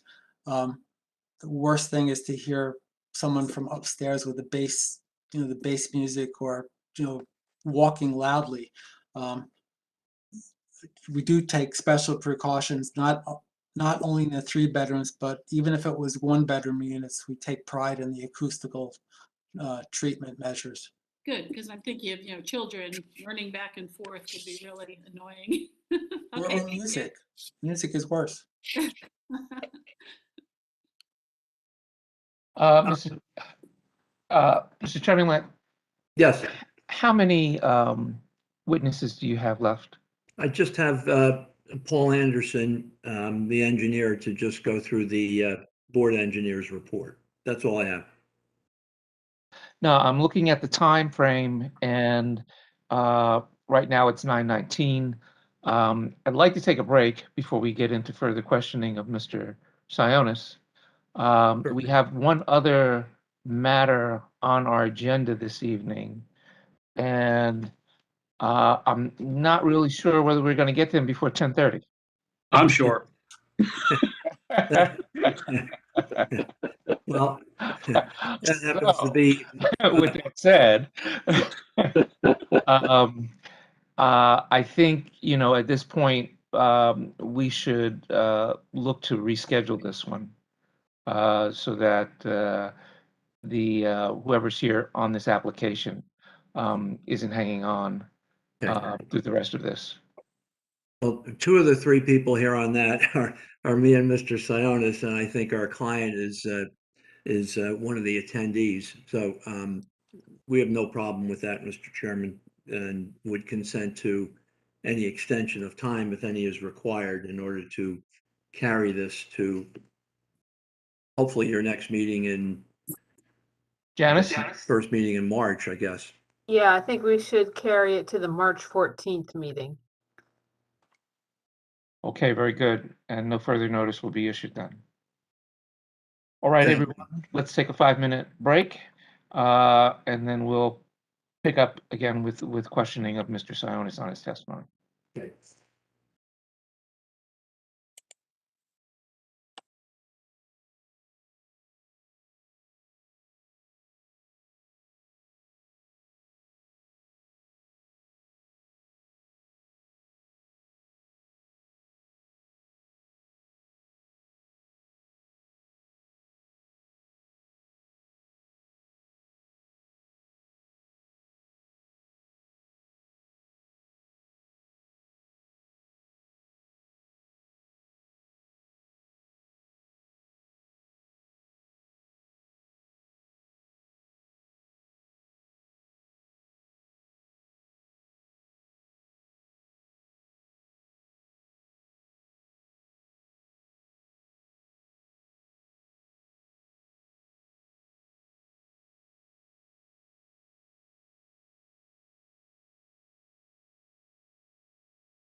The questions of Mr. Sionas from the members of the board concerning his testimony this evening.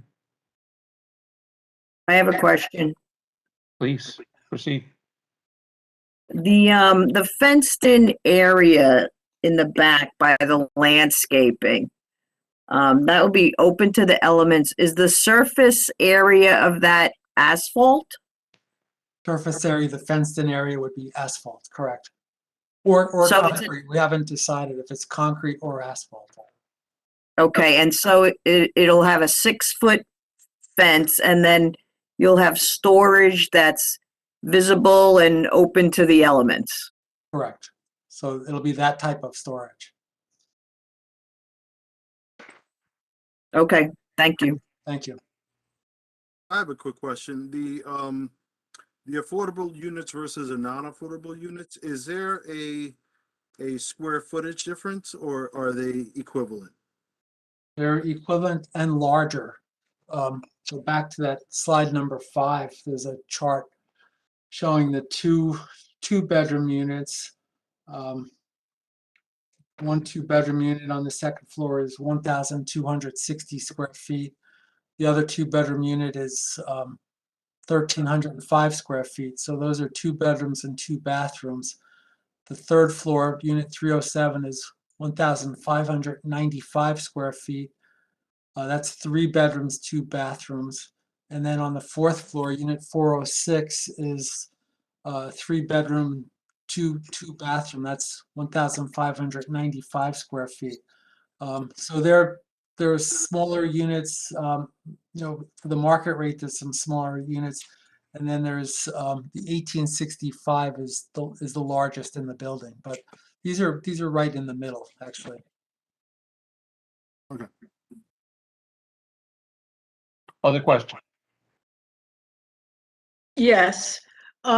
Could you say something about the office space and describe what that layout is? And Okay. The Thank you. office space, if we go to slide number 10, please.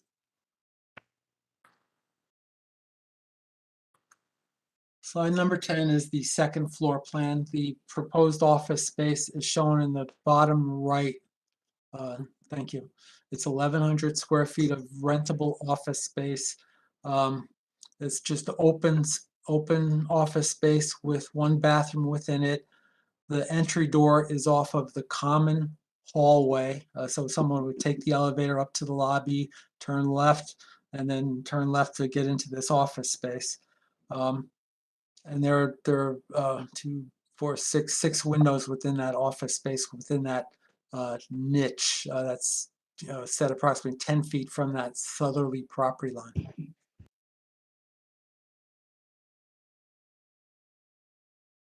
Does that explain it, Carol? I'm muted. I didn't realize I was muted. I'm talking to myself. Okay, yeah.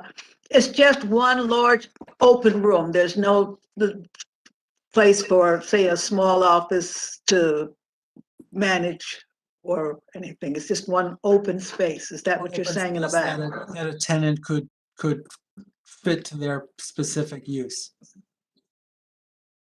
Right. So there could So be. it's one open space and a bathroom. Is that basically what it is? Correct. So for example, I think Mr. Nguyen asked who would rent there. I think the space we have currently for my office is about 1,100 or 1,200 square feet. And it's divided up, we divided it into several rooms. We have a conference room, we have a reception area, and we have 1 private office and 2 other open spaces. So this could be divided up as the tenant requires. Okay. Thank you. Thank you. Paul, what kind of use would you see or envision for this office? As I stated, I think the first meeting when Mr. Nguyen asked, this could easily be an architect's office. It could be a law firm. This is limited to general office, so I always joke that every building in Montclair could be filled with psychologists, but that's a medical use and it has a higher parking requirement. So we couldn't have psychologists in here because that would have a greater parking requirement. that would require 5-point-something spaces as compared to 4.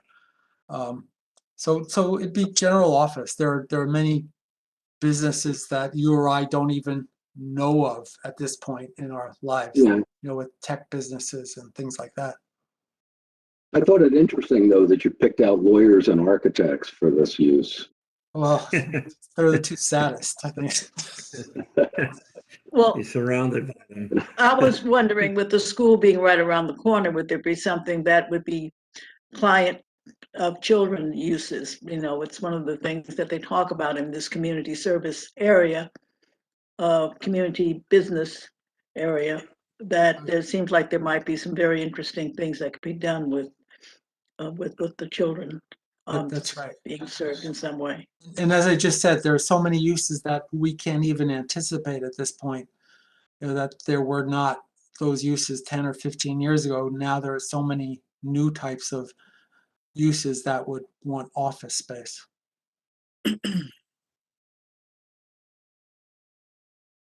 Arthur, do we need to restrict any of those uses within the resolution itself to make sure that we're not exceeding the parking requirement? I mean, we could provide that to be non-medical. You can't have medical, you could restrict it to non-medical.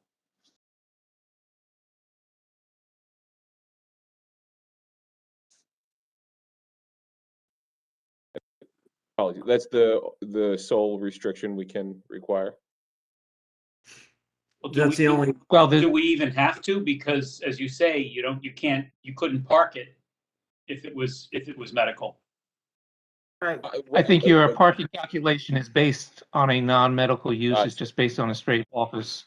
And insofar as what's permitted and what's not permitted, that is covered by the zoning ordinance. I have a question. Other questions? No, I was going to say theoretically, the building exists for the office. And I did want to at some point talk about the parking so that the office is viable. We're going to talk about the parking, I presume. Do you want to? now would be the time, I think. Yeah, you could talk about it. Oh, no, I thought we were going to get to it. Okay. I testified about it, but. I mean, you've got a new parking plan, and I wanted to go over that a little bit in terms of the access and whatever.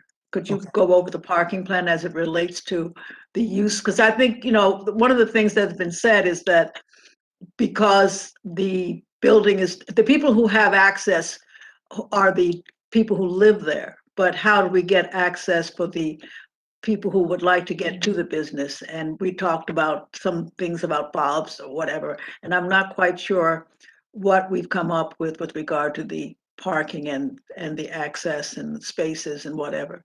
Okay, so starting with the spaces, right now we comply with the required number of spaces for the 1,100 square feet of office plus the 20 residential dwelling units. So we have the required number of spaces. That's the first thing. Second thing is that we have a much better parking layout than what you've seen in the previous several meetings. It's all full-size parking stalls, which are 9 by 19 within this front rectangular portion of the building with a 24-foot wide parking aisle. So the township requires 9 by 19 foot spaces for full-size stalls and a 24-foot parking aisle. So the majority of all of these spaces in the front area are full-size with a 24-foot parking aisle, with one exception. There are 2 barrier-free parking stalls along the bottom part of this drawing. One of those is a full-size 9 by 19, but the one closest to the trash area is only 17 feet long. And that's to allow for access along the southerly side of that parking stall. So there was a suggestion or a question about, you know, what would stop that automobile from pulling straight forward and hitting the wall and blocking pedestrian access. Well, we're proposing a wheel stop within the front of parking stall number 41. So that will be 8 by 17, which is a barrier-free compact parking space, which is allowed by code. That also has an adjoining 8-foot wide striped access aisle between stalls 40 and 41, and that's required by code to have a van accessible parking spaces. You have to have this 8-foot wide striped access aisle between the stalls. The rear of the ground floor parking, those are excuse me. Those are 13 compact parking stalls at the west end. And as we stated, the township has a specification that compact stalls can be 8 feet wide by 17 feet long. And if you have compact stalls on both sides of this parking aisle, the parking aisle can be reduced to 21 feet. So we're proposing the access be a 21-foot parking aisle, and then that entire westerly side will be compact spaces. The 3 spaces to the top right along the north side of the building, those are also 3 compact spaces. So we're proposing 13 compact spaces out of the 41 physical spaces. And as I stated, and I'll repeat it, that the state has a statute that allows us to have a credit for each electric vehicle ready parking stall. So we're proposing 5 electric vehicle parking stalls along the north side of the parking area, and 1 along the south side. One of those ADA spaces is an EV ready space. So those will have the wall-mounted charging units along those parking spaces. I've also testified at the first meeting that the intent is to install a 240-volt conduit along the perimeter of the parking area that will be available to be accessed for charging for every one of the parking spaces in this facility. Because if the goal is to eventually have 50% electric vehicles, this is a good start to have charging available. I do like that. I would say that again. You're saying that where is that going to be located that will give access to everyone to get the electrical So we'll have a conduit access? along the south interior wall, the north interior wall.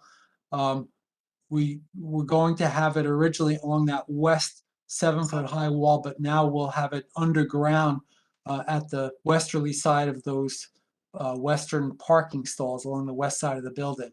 And there will be Very good. There'll be outlets, shared by the parking spaces, as many people have in their garages now. You have a 240-volt outlet that you pay an electrician to put in. It's like a window air conditioner.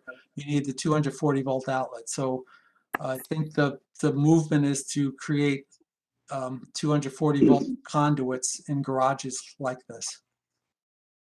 So that any car can, how would they do that? Would they have an extension of some kind, or is that every parking space? Most cars, well, we're proposing every parking space, but most electric cars come with their own cable. And that comes with the electric car. They have a cable with adapters for different types of outlets. Very good. Yeah. I'm pleased with that. But those aren't open to just anybody. Those are just open to the people who live in the building? Correct. The people who live in the building or their guests. Right. So, yeah. Okay. Well, and then Carol, you asked about the access to the to this parking area.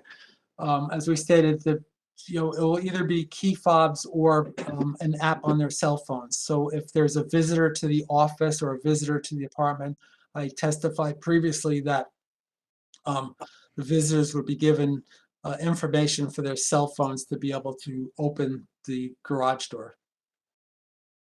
So, but that's for by appointment visitors. That's why I was thinking a kind of business for the architect or whatever is doing it probably would be by appointment. But if you want, if you're a business that wants people who would be able to come in without an appointment, then it would be a little bit. It would be difficult. Not possible. Yeah. So I was trying to figure how that more access could be given, but I don't know what the procedure is for doing that.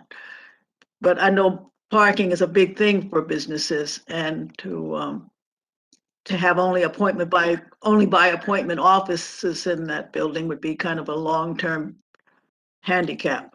Right, and there are, as we stated before, there are meters on the street. Unfortunately, some of them are used by Firestone, but there are meters on both sides of Elm Street here. So Paul, in his report, Jerry Gioza expressed a little concern about the wheel stop in space 41. Any ideas how that might be? It's a tripping hazard, essentially. Any ideas how it could be addressed? Well, if a car is parked there, it's not a tripping hazard, obviously, because the purpose is to stop the tires before it gets too far across the line of that parking space. We're showing the pedestrian access area to be striped right on the pavement to dictate where the people would walk or travel in their wheelchairs. So they would have to leave that striped area to trip over that curb wheel stop.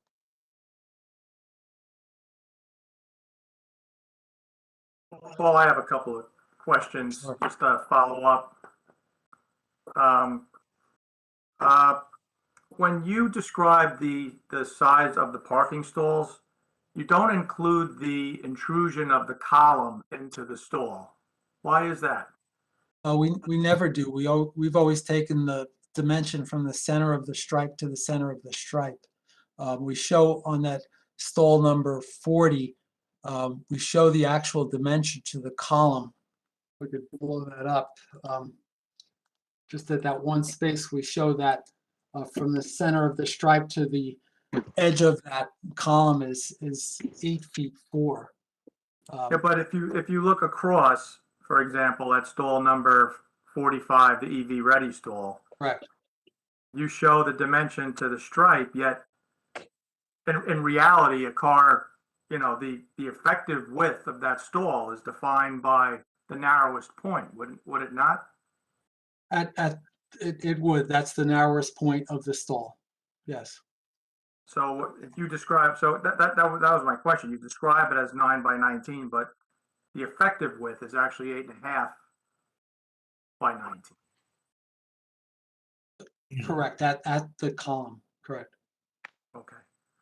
And my other question was, I've never seen a compact handicap stall when there's only 2 stalls. Do you think restricting half of the handicap stalls in this building to compact is practical? Well, I do, because the compact is 17 feet long, which is a good length for a vehicle. If it is a large van, it would be probably limited to that adjoining space number 40. So I do think that is practical. We've done it a few times, and it's worked fine.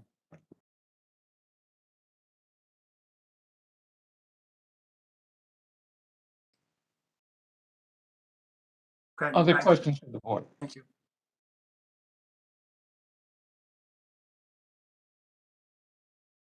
Okay, it doesn't seem like there are any further questions from the board. Let's open this up to the public.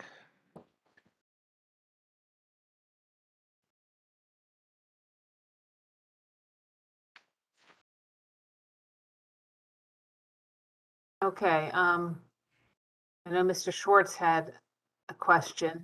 Hello, can you hear me? Yep. Good evening. Mr. Sionas, a couple of questions? Is this Mr. Schwartz? It is indeed, sir. Good evening. Good evening.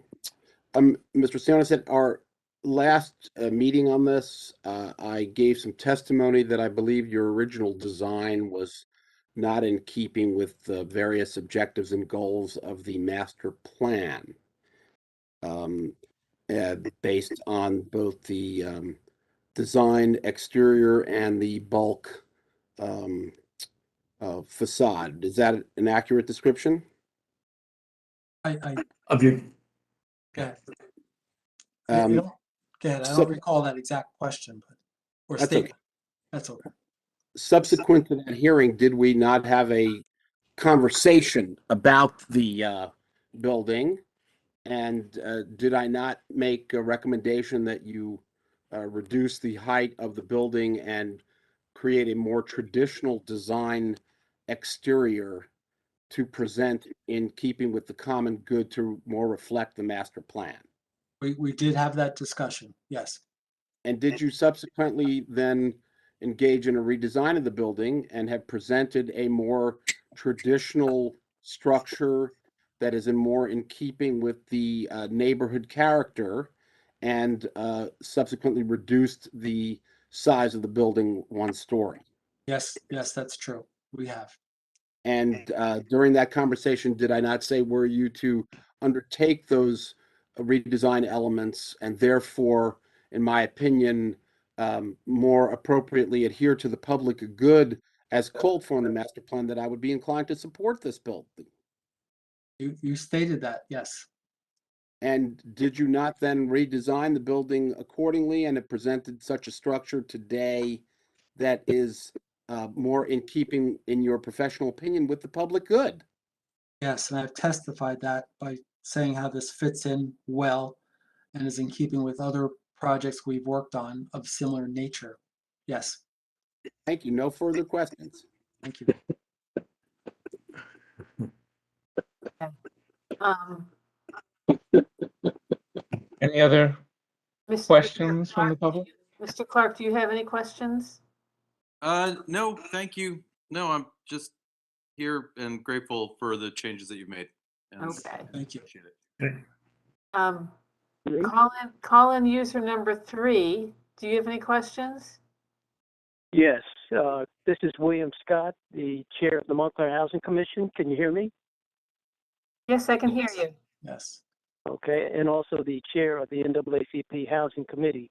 I just want to thank Mrs. Sionas for the redesign of the building without jeopardizing the affordable units from a size standpoint.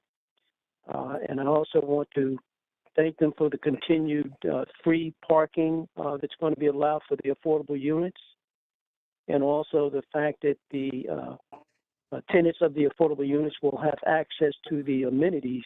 I just wanted one question. Yes, they'll have access to the amenities, but would that be with a cost? My understanding, it will not be at a cost based on discussions with the applicant. Okay, okay. With that said, I appreciate that, and I think that this application, this project, continues to set a direction for the affordable units, being comparable in size with the market rate units. And this, as you mentioned, Mr. Sionas, these are affordable units are some of the largest affordable units that have been built in any project so far in the township. So I appreciate you raising the bar in this development. Thank you. Thank you. And just, full disclosure, I was at one point a member of the Housing Commission. So we did fight for affordable housing wherever we could get it spread throughout Montclair. So I agree with Mr. Scott. This is a good step forward.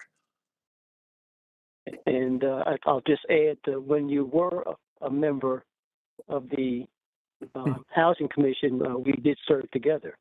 That's correct. And we were both frustrated with the lack of affordable housing in certain parts of town. Thank you. Thank you. Okay, that's it for the public comment.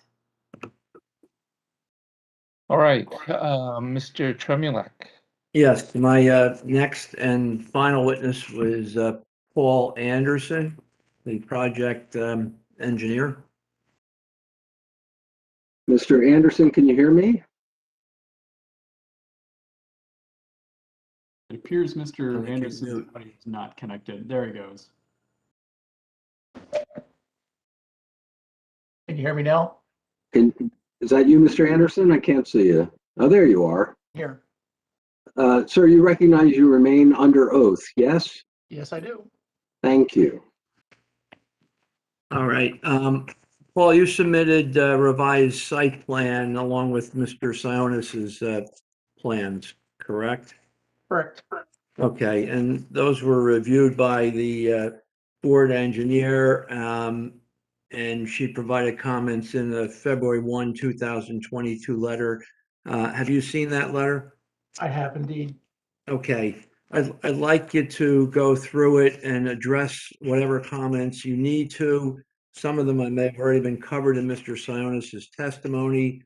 Some of them I think are just plan corrections or revisions, but if you could just run through that report and provide your responses to those comments, recommendations, et cetera. Okay, I will go through. This was relatively a simple modification to the plan. From a site perspective, the utilities remain the same. The storm drainage is going to be changed as requested by the engineer once we get all soil testing data and stuff in. So with that, I'll go over the comments. Number 2, the fencing I testified to last time is just going to be removed on the rear property line and not on the north property line. That's the gas station's fencing. Item number 3, the parking area is set back 4 feet from the rear line. We have it noted as 3.8. That will be 4 feet. We'll make that modification. It's just a coordination issue with Mr. Sionis's office. Let's see, number 4, there's a discussion about the driveway setback for the loading area. We will note that as being 1 foot offset. We'll remove the 1 foot of existing pavement and put river stone as we discussed at the last meeting. Number 5, the permeable pavers in the loading area permeable pavement will be removed to address the environmental issue that the engineers brought forth in item 5.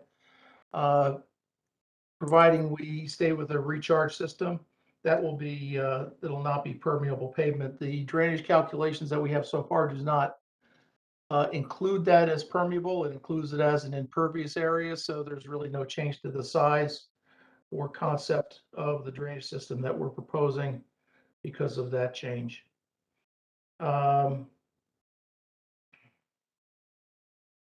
See, number 6 was the 5 EV spaces. I believe we show the same as what's on the architect's plan, 4 on one side and 1 on the handicap space. If not, we'll make that coordination change. Number 7, the parking spaces are 9 by 19, as testified by Mr. Sionas. For the full size and the compact spaces in the back are, obviously 8 by 17 or in the back. Number 8. Excuse me, before you continue. Mr. Berry's report says that it requires a waiver. Are you requesting that waiver, Mr. Chermiak? For the compact spaces? Yeah. Yes. Yes. It's consistent with what providing the compact spaces in that number, I think is consistent with what the board has approved on many other projects. So yes, we are requesting that waiver as well as a waiver for the aisle width, which I think is the next comment. Correct. And so those 2 are addressed then, those waivers. The sign locations has gone over by Mr. Sionis before. There are ADA signs and stop signs associated with on the inside of the building. They will be shown on the architectural plans. There was also discussion about the accessible routes from the handicap parking spaces into the lobby. The grades there are less than 2%. So it meets the accessible code, and you have the required width in the striped area that is shown on the plan. So that meets the accessible requirement. I'll just support and enhance the testimony that Mr. Sionis already has provided. Number 11, again, with regard to the stormwater management report, We really can't revise that until we have field permeability testing that was recommended as part of those recommendations.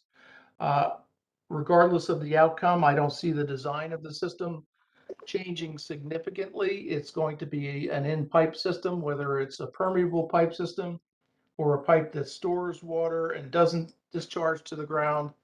It may change in size a little bit, but it will fit into the space that we have in the access area, and it's really an engineering detail that I'll have to work out with the board's engineer once all the relevant data is in, so that I can design it.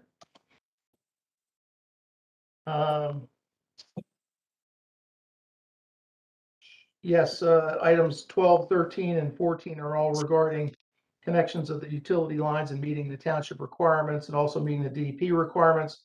If gallonages are exceeded, and we will comply with those. 15, we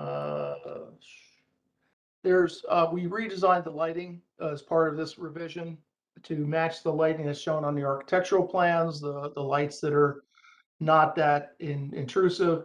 And you see a change on the northern property line where the intensity is well within standards at the property line.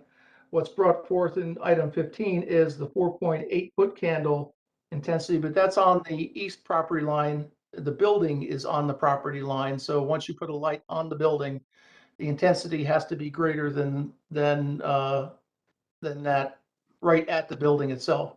I will point out that at the curb line, the intensity from that light is 0.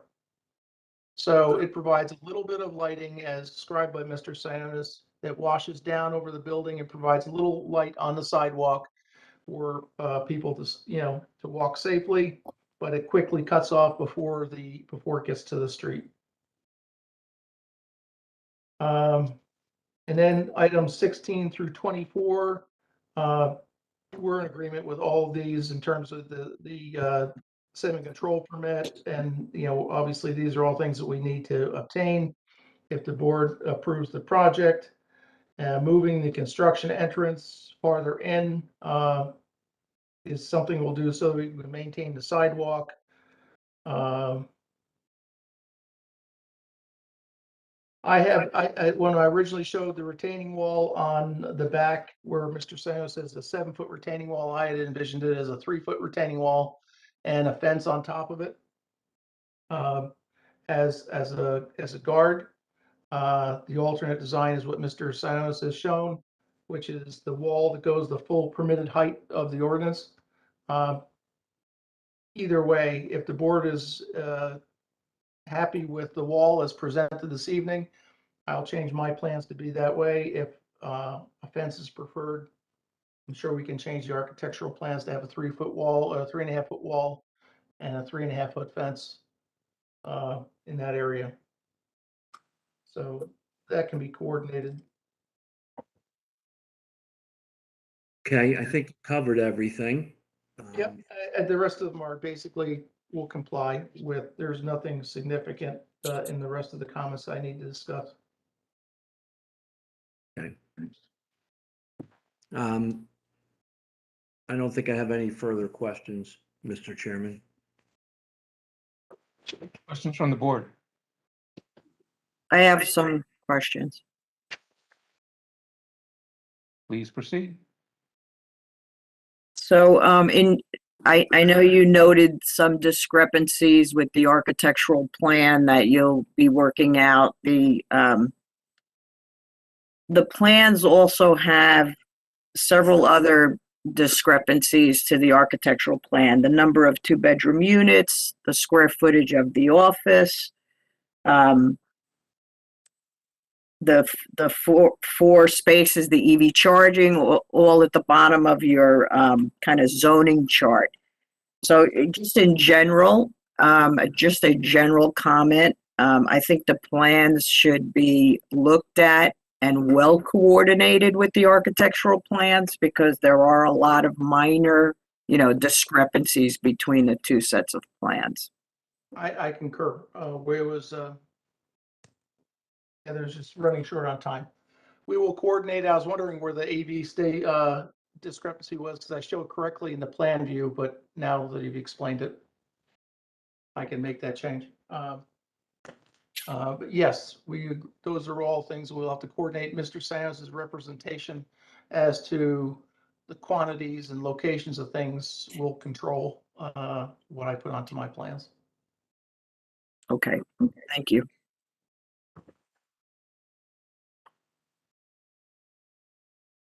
Other questions from the board?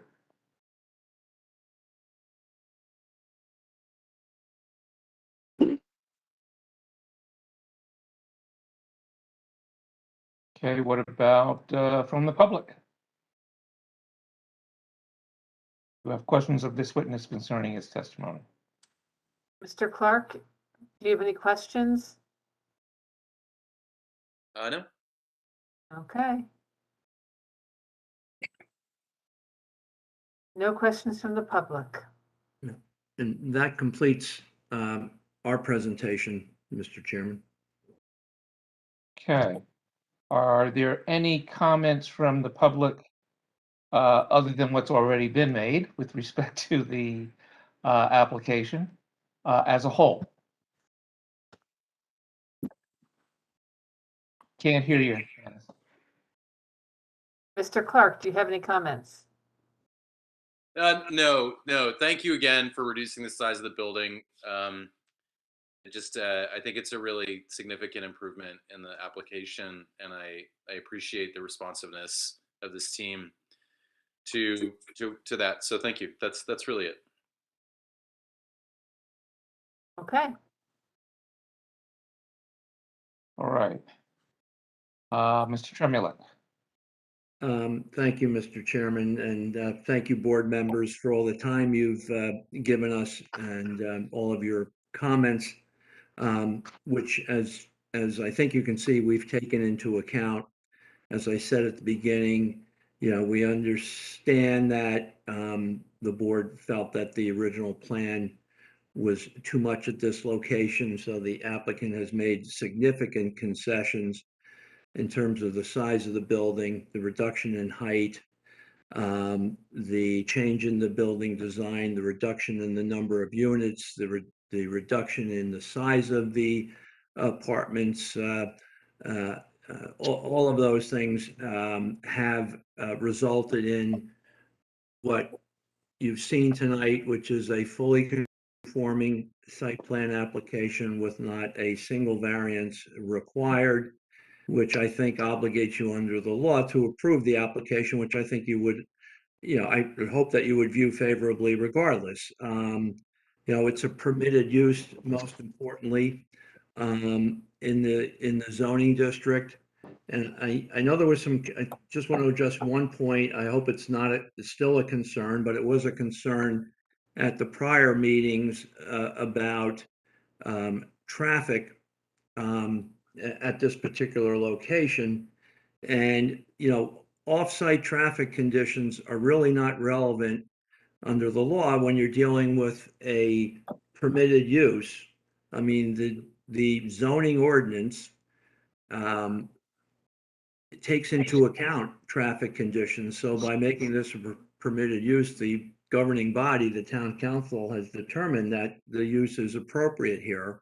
So legally, there are cases, Mr. Neese, I know, is familiar with. One of them is a Dunkin' Donuts case, another one, South Brunswick, which make it clear that you can't deny a site plan application for a permitted use due to off-site traffic conditions.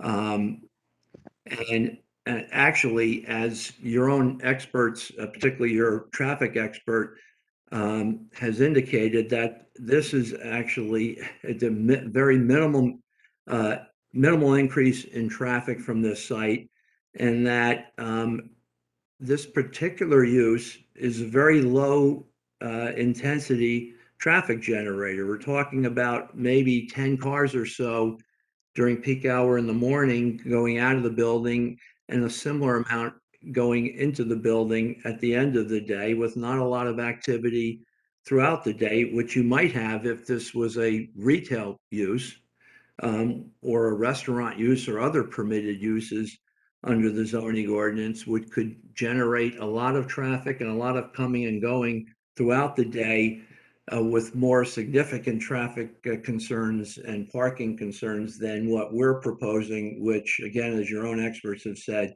is a low intense use. It's a good use given this location. So I hope there's no lingering concerns about traffic. Again, I think we've addressed all of the comments from the board and its professionals regarding the site plan. We have a fully conforming site plan, as I indicated earlier. I know the board will have a number of conditions, and we would request that the board include in its resolution of approval, hopefully, a recommendation that the town create a loading zone on the westerly side of Elm Street in the location indicated on Mr. Sionas' plans. I think that's good for this building and also good for the adjacent multifamily buildings to the south of our property. We agree to comply with all the engineer's comments to the extent they haven't already been complied with, and all of the other conditions that have been noted regarding street tree, non-medical office use, the LED lights in the sidewalk outside the, to warn people that cars may be exiting from the garage. All those things are acceptable to the applicant, and we would agree for that those should be incorporated as conditions of approval. So for all those reasons, I would respectfully request that the board approve this application. Thank you again for your time. Okay, thank you, Mr. Tremula. Okay, the hearing is closed and the matter is now open to the board for discussion. And board, what is your pleasure? I've got a couple of comments on the parking spaces out front of the loading area.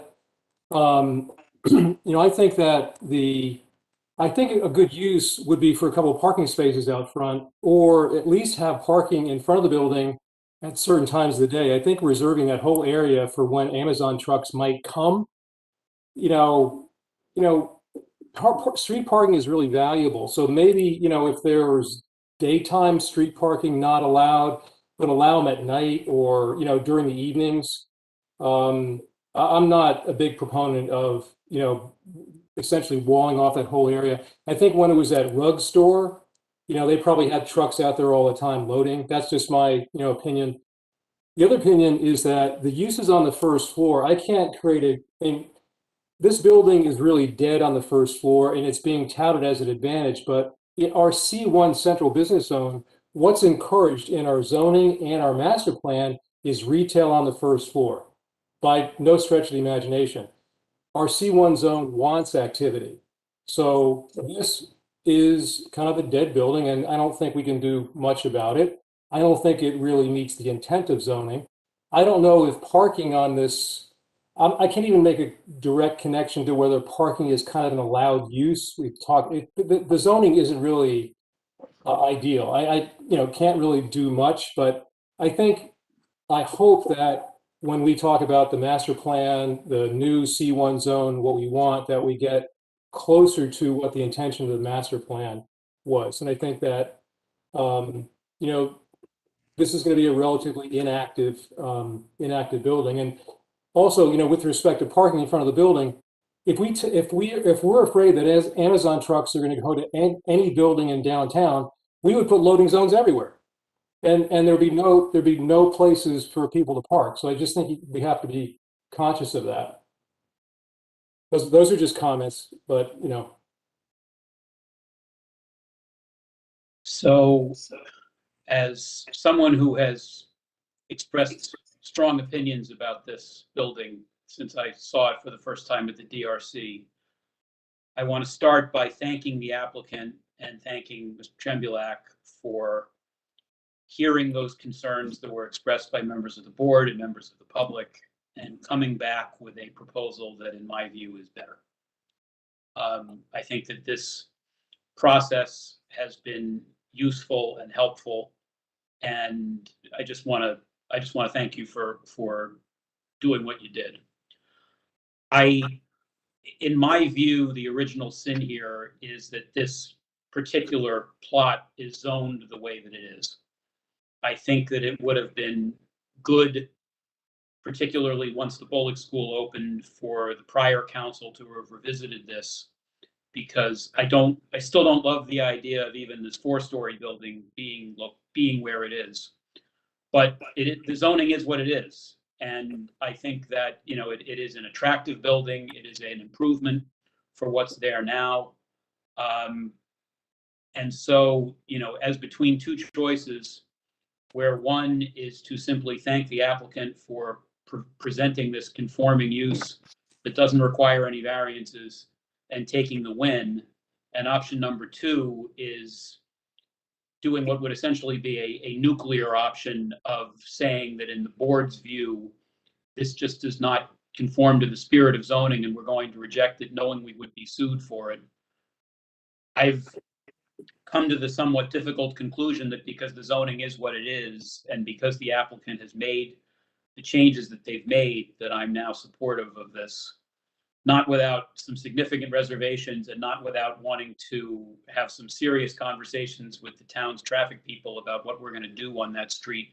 Generally, I think Tony's got some good points. I think that intersection is a really tough intersection with a lot of school kids crossing Bloomfield Avenue there, and I would like to see, if we're going to be doing this, I'd like to see some serious rethinking of how we're parking that street and how we're dealing with that street generally.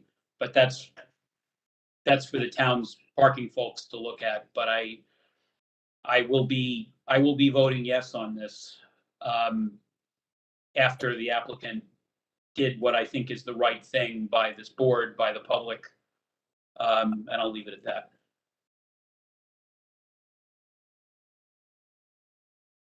If I may, I have the exact same concerns as Tony about this being a dead building with no retail on the first floor, which I believe is absolutely the intent of the master plan.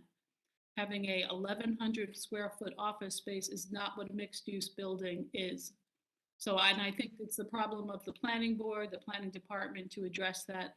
As Jeff was kind of saying, it's up to us to make the changes that we won't come across this, hopefully, in the future. And I agree with Jeff, they did make changes that have, swayed me a little bit. But I did want to say one thing. I think that your traffic expert was not thorough. She was not credible. It was very perfunctory in what she did. She didn't talk about any of the issues that we brought up. She couldn't answer them. One would think, with respect to delivery trucks, she might have some kind of data on how much delivery trucks she might expect in this type of environment, which would placate me a little bit. You feel like there's children around there. You have to be more sensitive. There's going to be 2 new developments that are, the one on Gates is 80 spots short of parking. So there's going to be traffic that'll be generated by that site. There'll be traffic generated by Lackawanna Plaza when it's built. She didn't even think about those things. And I understand that's not what she's supposed to be doing. But she didn't persuade me that anything else she said after that was credible. I think she undermined us by not talking about the context of the building, even though she's only required to look at, cars coming in and out of one site. But I didn't find her credible or thorough. And that, to me, was very disappointing. I don't know. I just feel like this building, it's not good for this particular site. It really should have been an apartment building, a low-rise apartment building. But I understand you're within your rights to build this, and I really feel like I have no choice but to support it. Well, if I could speak next, I agree with Carmel and Jeff and Tony. Yes, we have no choice, I guess, but to vote yes. And which is unfortunate, because I I don't think this is the right building for that piece of property. Mr. Sionis showed the westerly building that was built over on Park Street, which to me is a really nice traditional building that suits the neighborhood, and this newer brick and steel buildings like the vestry or these contemporary buildings. I just don't feel like they're conducive to that area of town.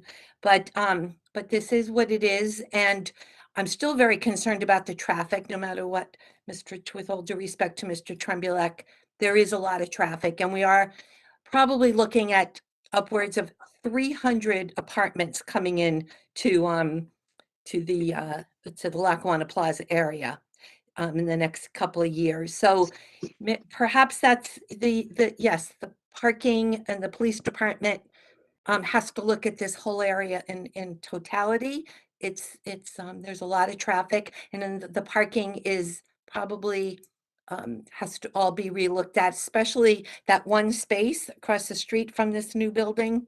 I will follow up with Janice tomorrow on getting that parking space looked at. But it is very troubling for all this traffic of 40 more cars, no matter what time they come in and out, it's 40 cars. So it's troubling. So thank you.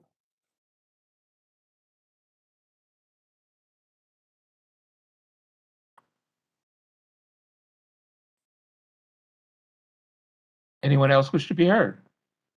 I'll just say briefly, I support Tony's suggestion of making the loading zone serve a dual purpose, perhaps loading during the day and parking in the evening. I agree with everything my colleagues on the board have said. I don't think this building necessarily suits this area, but I think it is a conforming use, and we need to pass it. I think I appreciate what the applicants have done here in terms of reducing the size of this structure and taking into account the changes they made in terms of the exterior to kind of fit more with traditional aspects of the neighborhood. And overall, I will be supporting this application as well.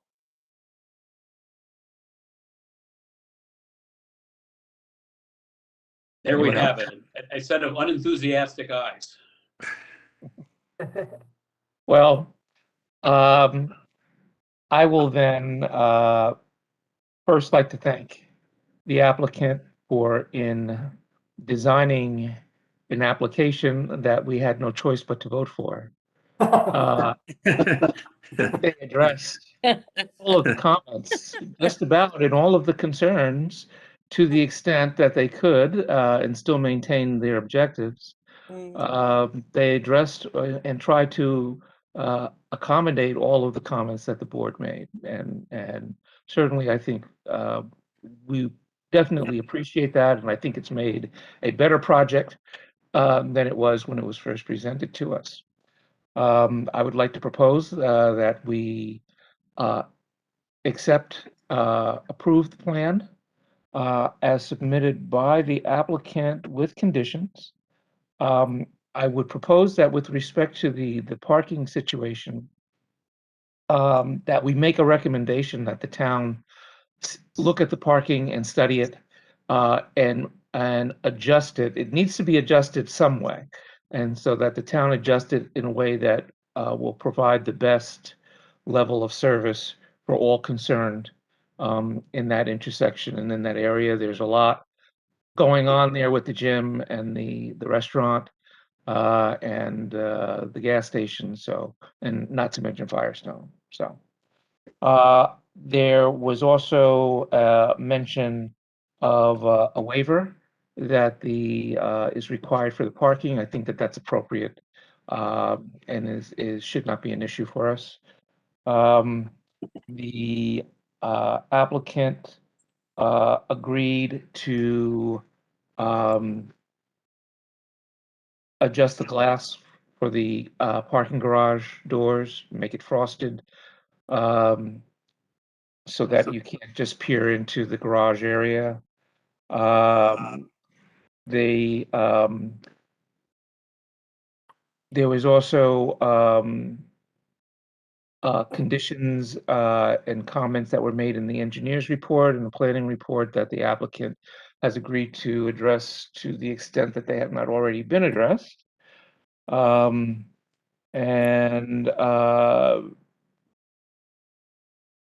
I believe that there were some other, the applicant will also, we're also recommending that the building manager be actively involved with the move in and move out of tenants in the scheduling of large vehicles for deliveries to the building. And Art, what am I missing? I know you've been keeping tabs. Yeah, There's Mr. Scott's comment about the amenities being offered to the affordable units without charge. I think that would be worth noting if we can. Yes. And the parking without charge. And the park, Right. and correct. So just to make it easy, I will incorporate in Janice's memo, planning considerations 1, 5, and 6. And I think that will incorporate everything you've just expressed. One thing I want to add is the pedestrian warning signals at the driveway. I was getting there. Okay. Install LED lights as at 256 Park is another condition that I had. Mr. Trembulac mentioned the non-medical office use, the street tree, and I think, and I also have the recommendation which I will work up in a moment. Hopefully, what the board will agree with, and that's essentially the conditions that I've noted. Okay. And you know, the intent is to conform to the discussions and the testimony that were presented to the board, and to indicate those things that the applicant witnesses have testified to that would be acceptable as modifications to what's being submitted. And with those changes in our standard, of course, conditions, I would move that we approve. Is Do there I a have a second? I'll second. Who seconded? Was that? That was me, Janice. That was Mike. Okay, do you want me to read the roll? Call the roll? Sure. Vice Chair Bronoff? Yes. Mr. Ian Wally? Yes. Ms. Lockman? If you're responding, we can't hear you. Sorry, yes. Okay. Mr. Pierre? Yes. Counselor Slager? Yes. Ms. Willis? Yes. And Mr. Jacobson? Yes. Okay. All right, gentlemen, you know, congratulations.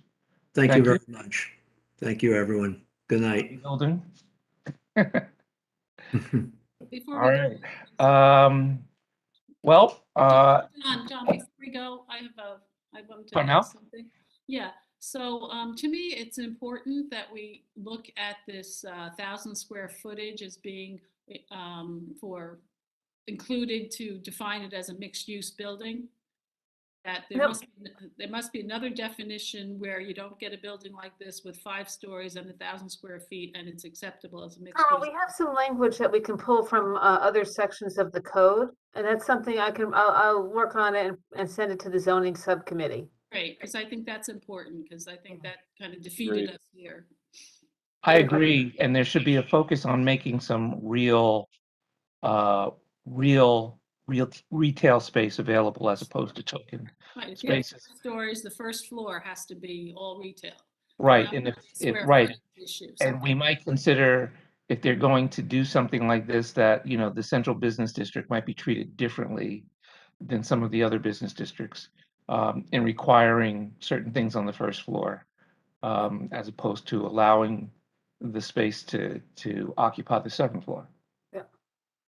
I've only been here for 5 minutes and I've already grown weary of these applications that we have no choice but to say yes to, that we don't love, because people are finding ways to, engineer buildings that squeeze in through various loopholes, and maybe it is what it is, but I Don't think. worry, Jeff. We don't get these very often, because most time, and no offense to the developers, but most time the developers are greedy and they want to do things to the max, so they never want to scale it back to what they're. No, we did. I think we did yeoman work here. I'm really grateful for the full participation of the board. I think we took a bad situation and made it a little better. But boy, that's 2 in a row now with some pretty serious loopholes. Yep. Jeff, I was concerned that you were going to pull a switcheroo on the vote at the end myself, but that's just me. I said I was going to vote yes. I voted yes. I'm a person of my word. That's integrity, Arthur. Come on now. I was going to be Arlen Specter and vote not proved, but it's. I'm glad that you didn't invoke the nuclear option, I should put it. I think we had talked about maybe having an executive session to talk about some of this stuff. I know we would have to advertise for it. Some of these changes would be left up to the zoning subcommittee. There's only 3 of us, but I think maybe all of us should participate and kind of make a laundry list of some of the things that we could take out of the master plan that are good. And just like we did tonight when Janice went over the changes in zoning for C1, just come up with some more stuff.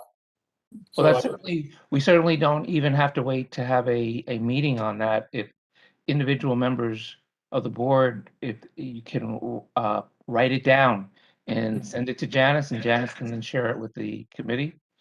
And then certainly when the committee comes up with recommendations, our discussions aren't only limited to what the committee members bring before us. So we have some opportunities to do it. I'm glad that we're finally addressing the 6 stories in the central business district. And, I think those, the things that we've had to deal with over these past 2 applications and the stories, limitation or permissions, are some of the major issues that, we've had to grapple with to try and keep things under control here. But thank you all for your attention and your very good work and your thoughtful contributions, and I hope every one of you has a great evening, because you certainly deserve it. Thanks, John. Likewise, Chairman. Yeah. All right. See you in 2 Everybody. weeks. Oh, move adjournment. Second. All in favor? Aye. Opposed? Abstentions? Good Very night. Night. Night, everyone. Everybody. Right.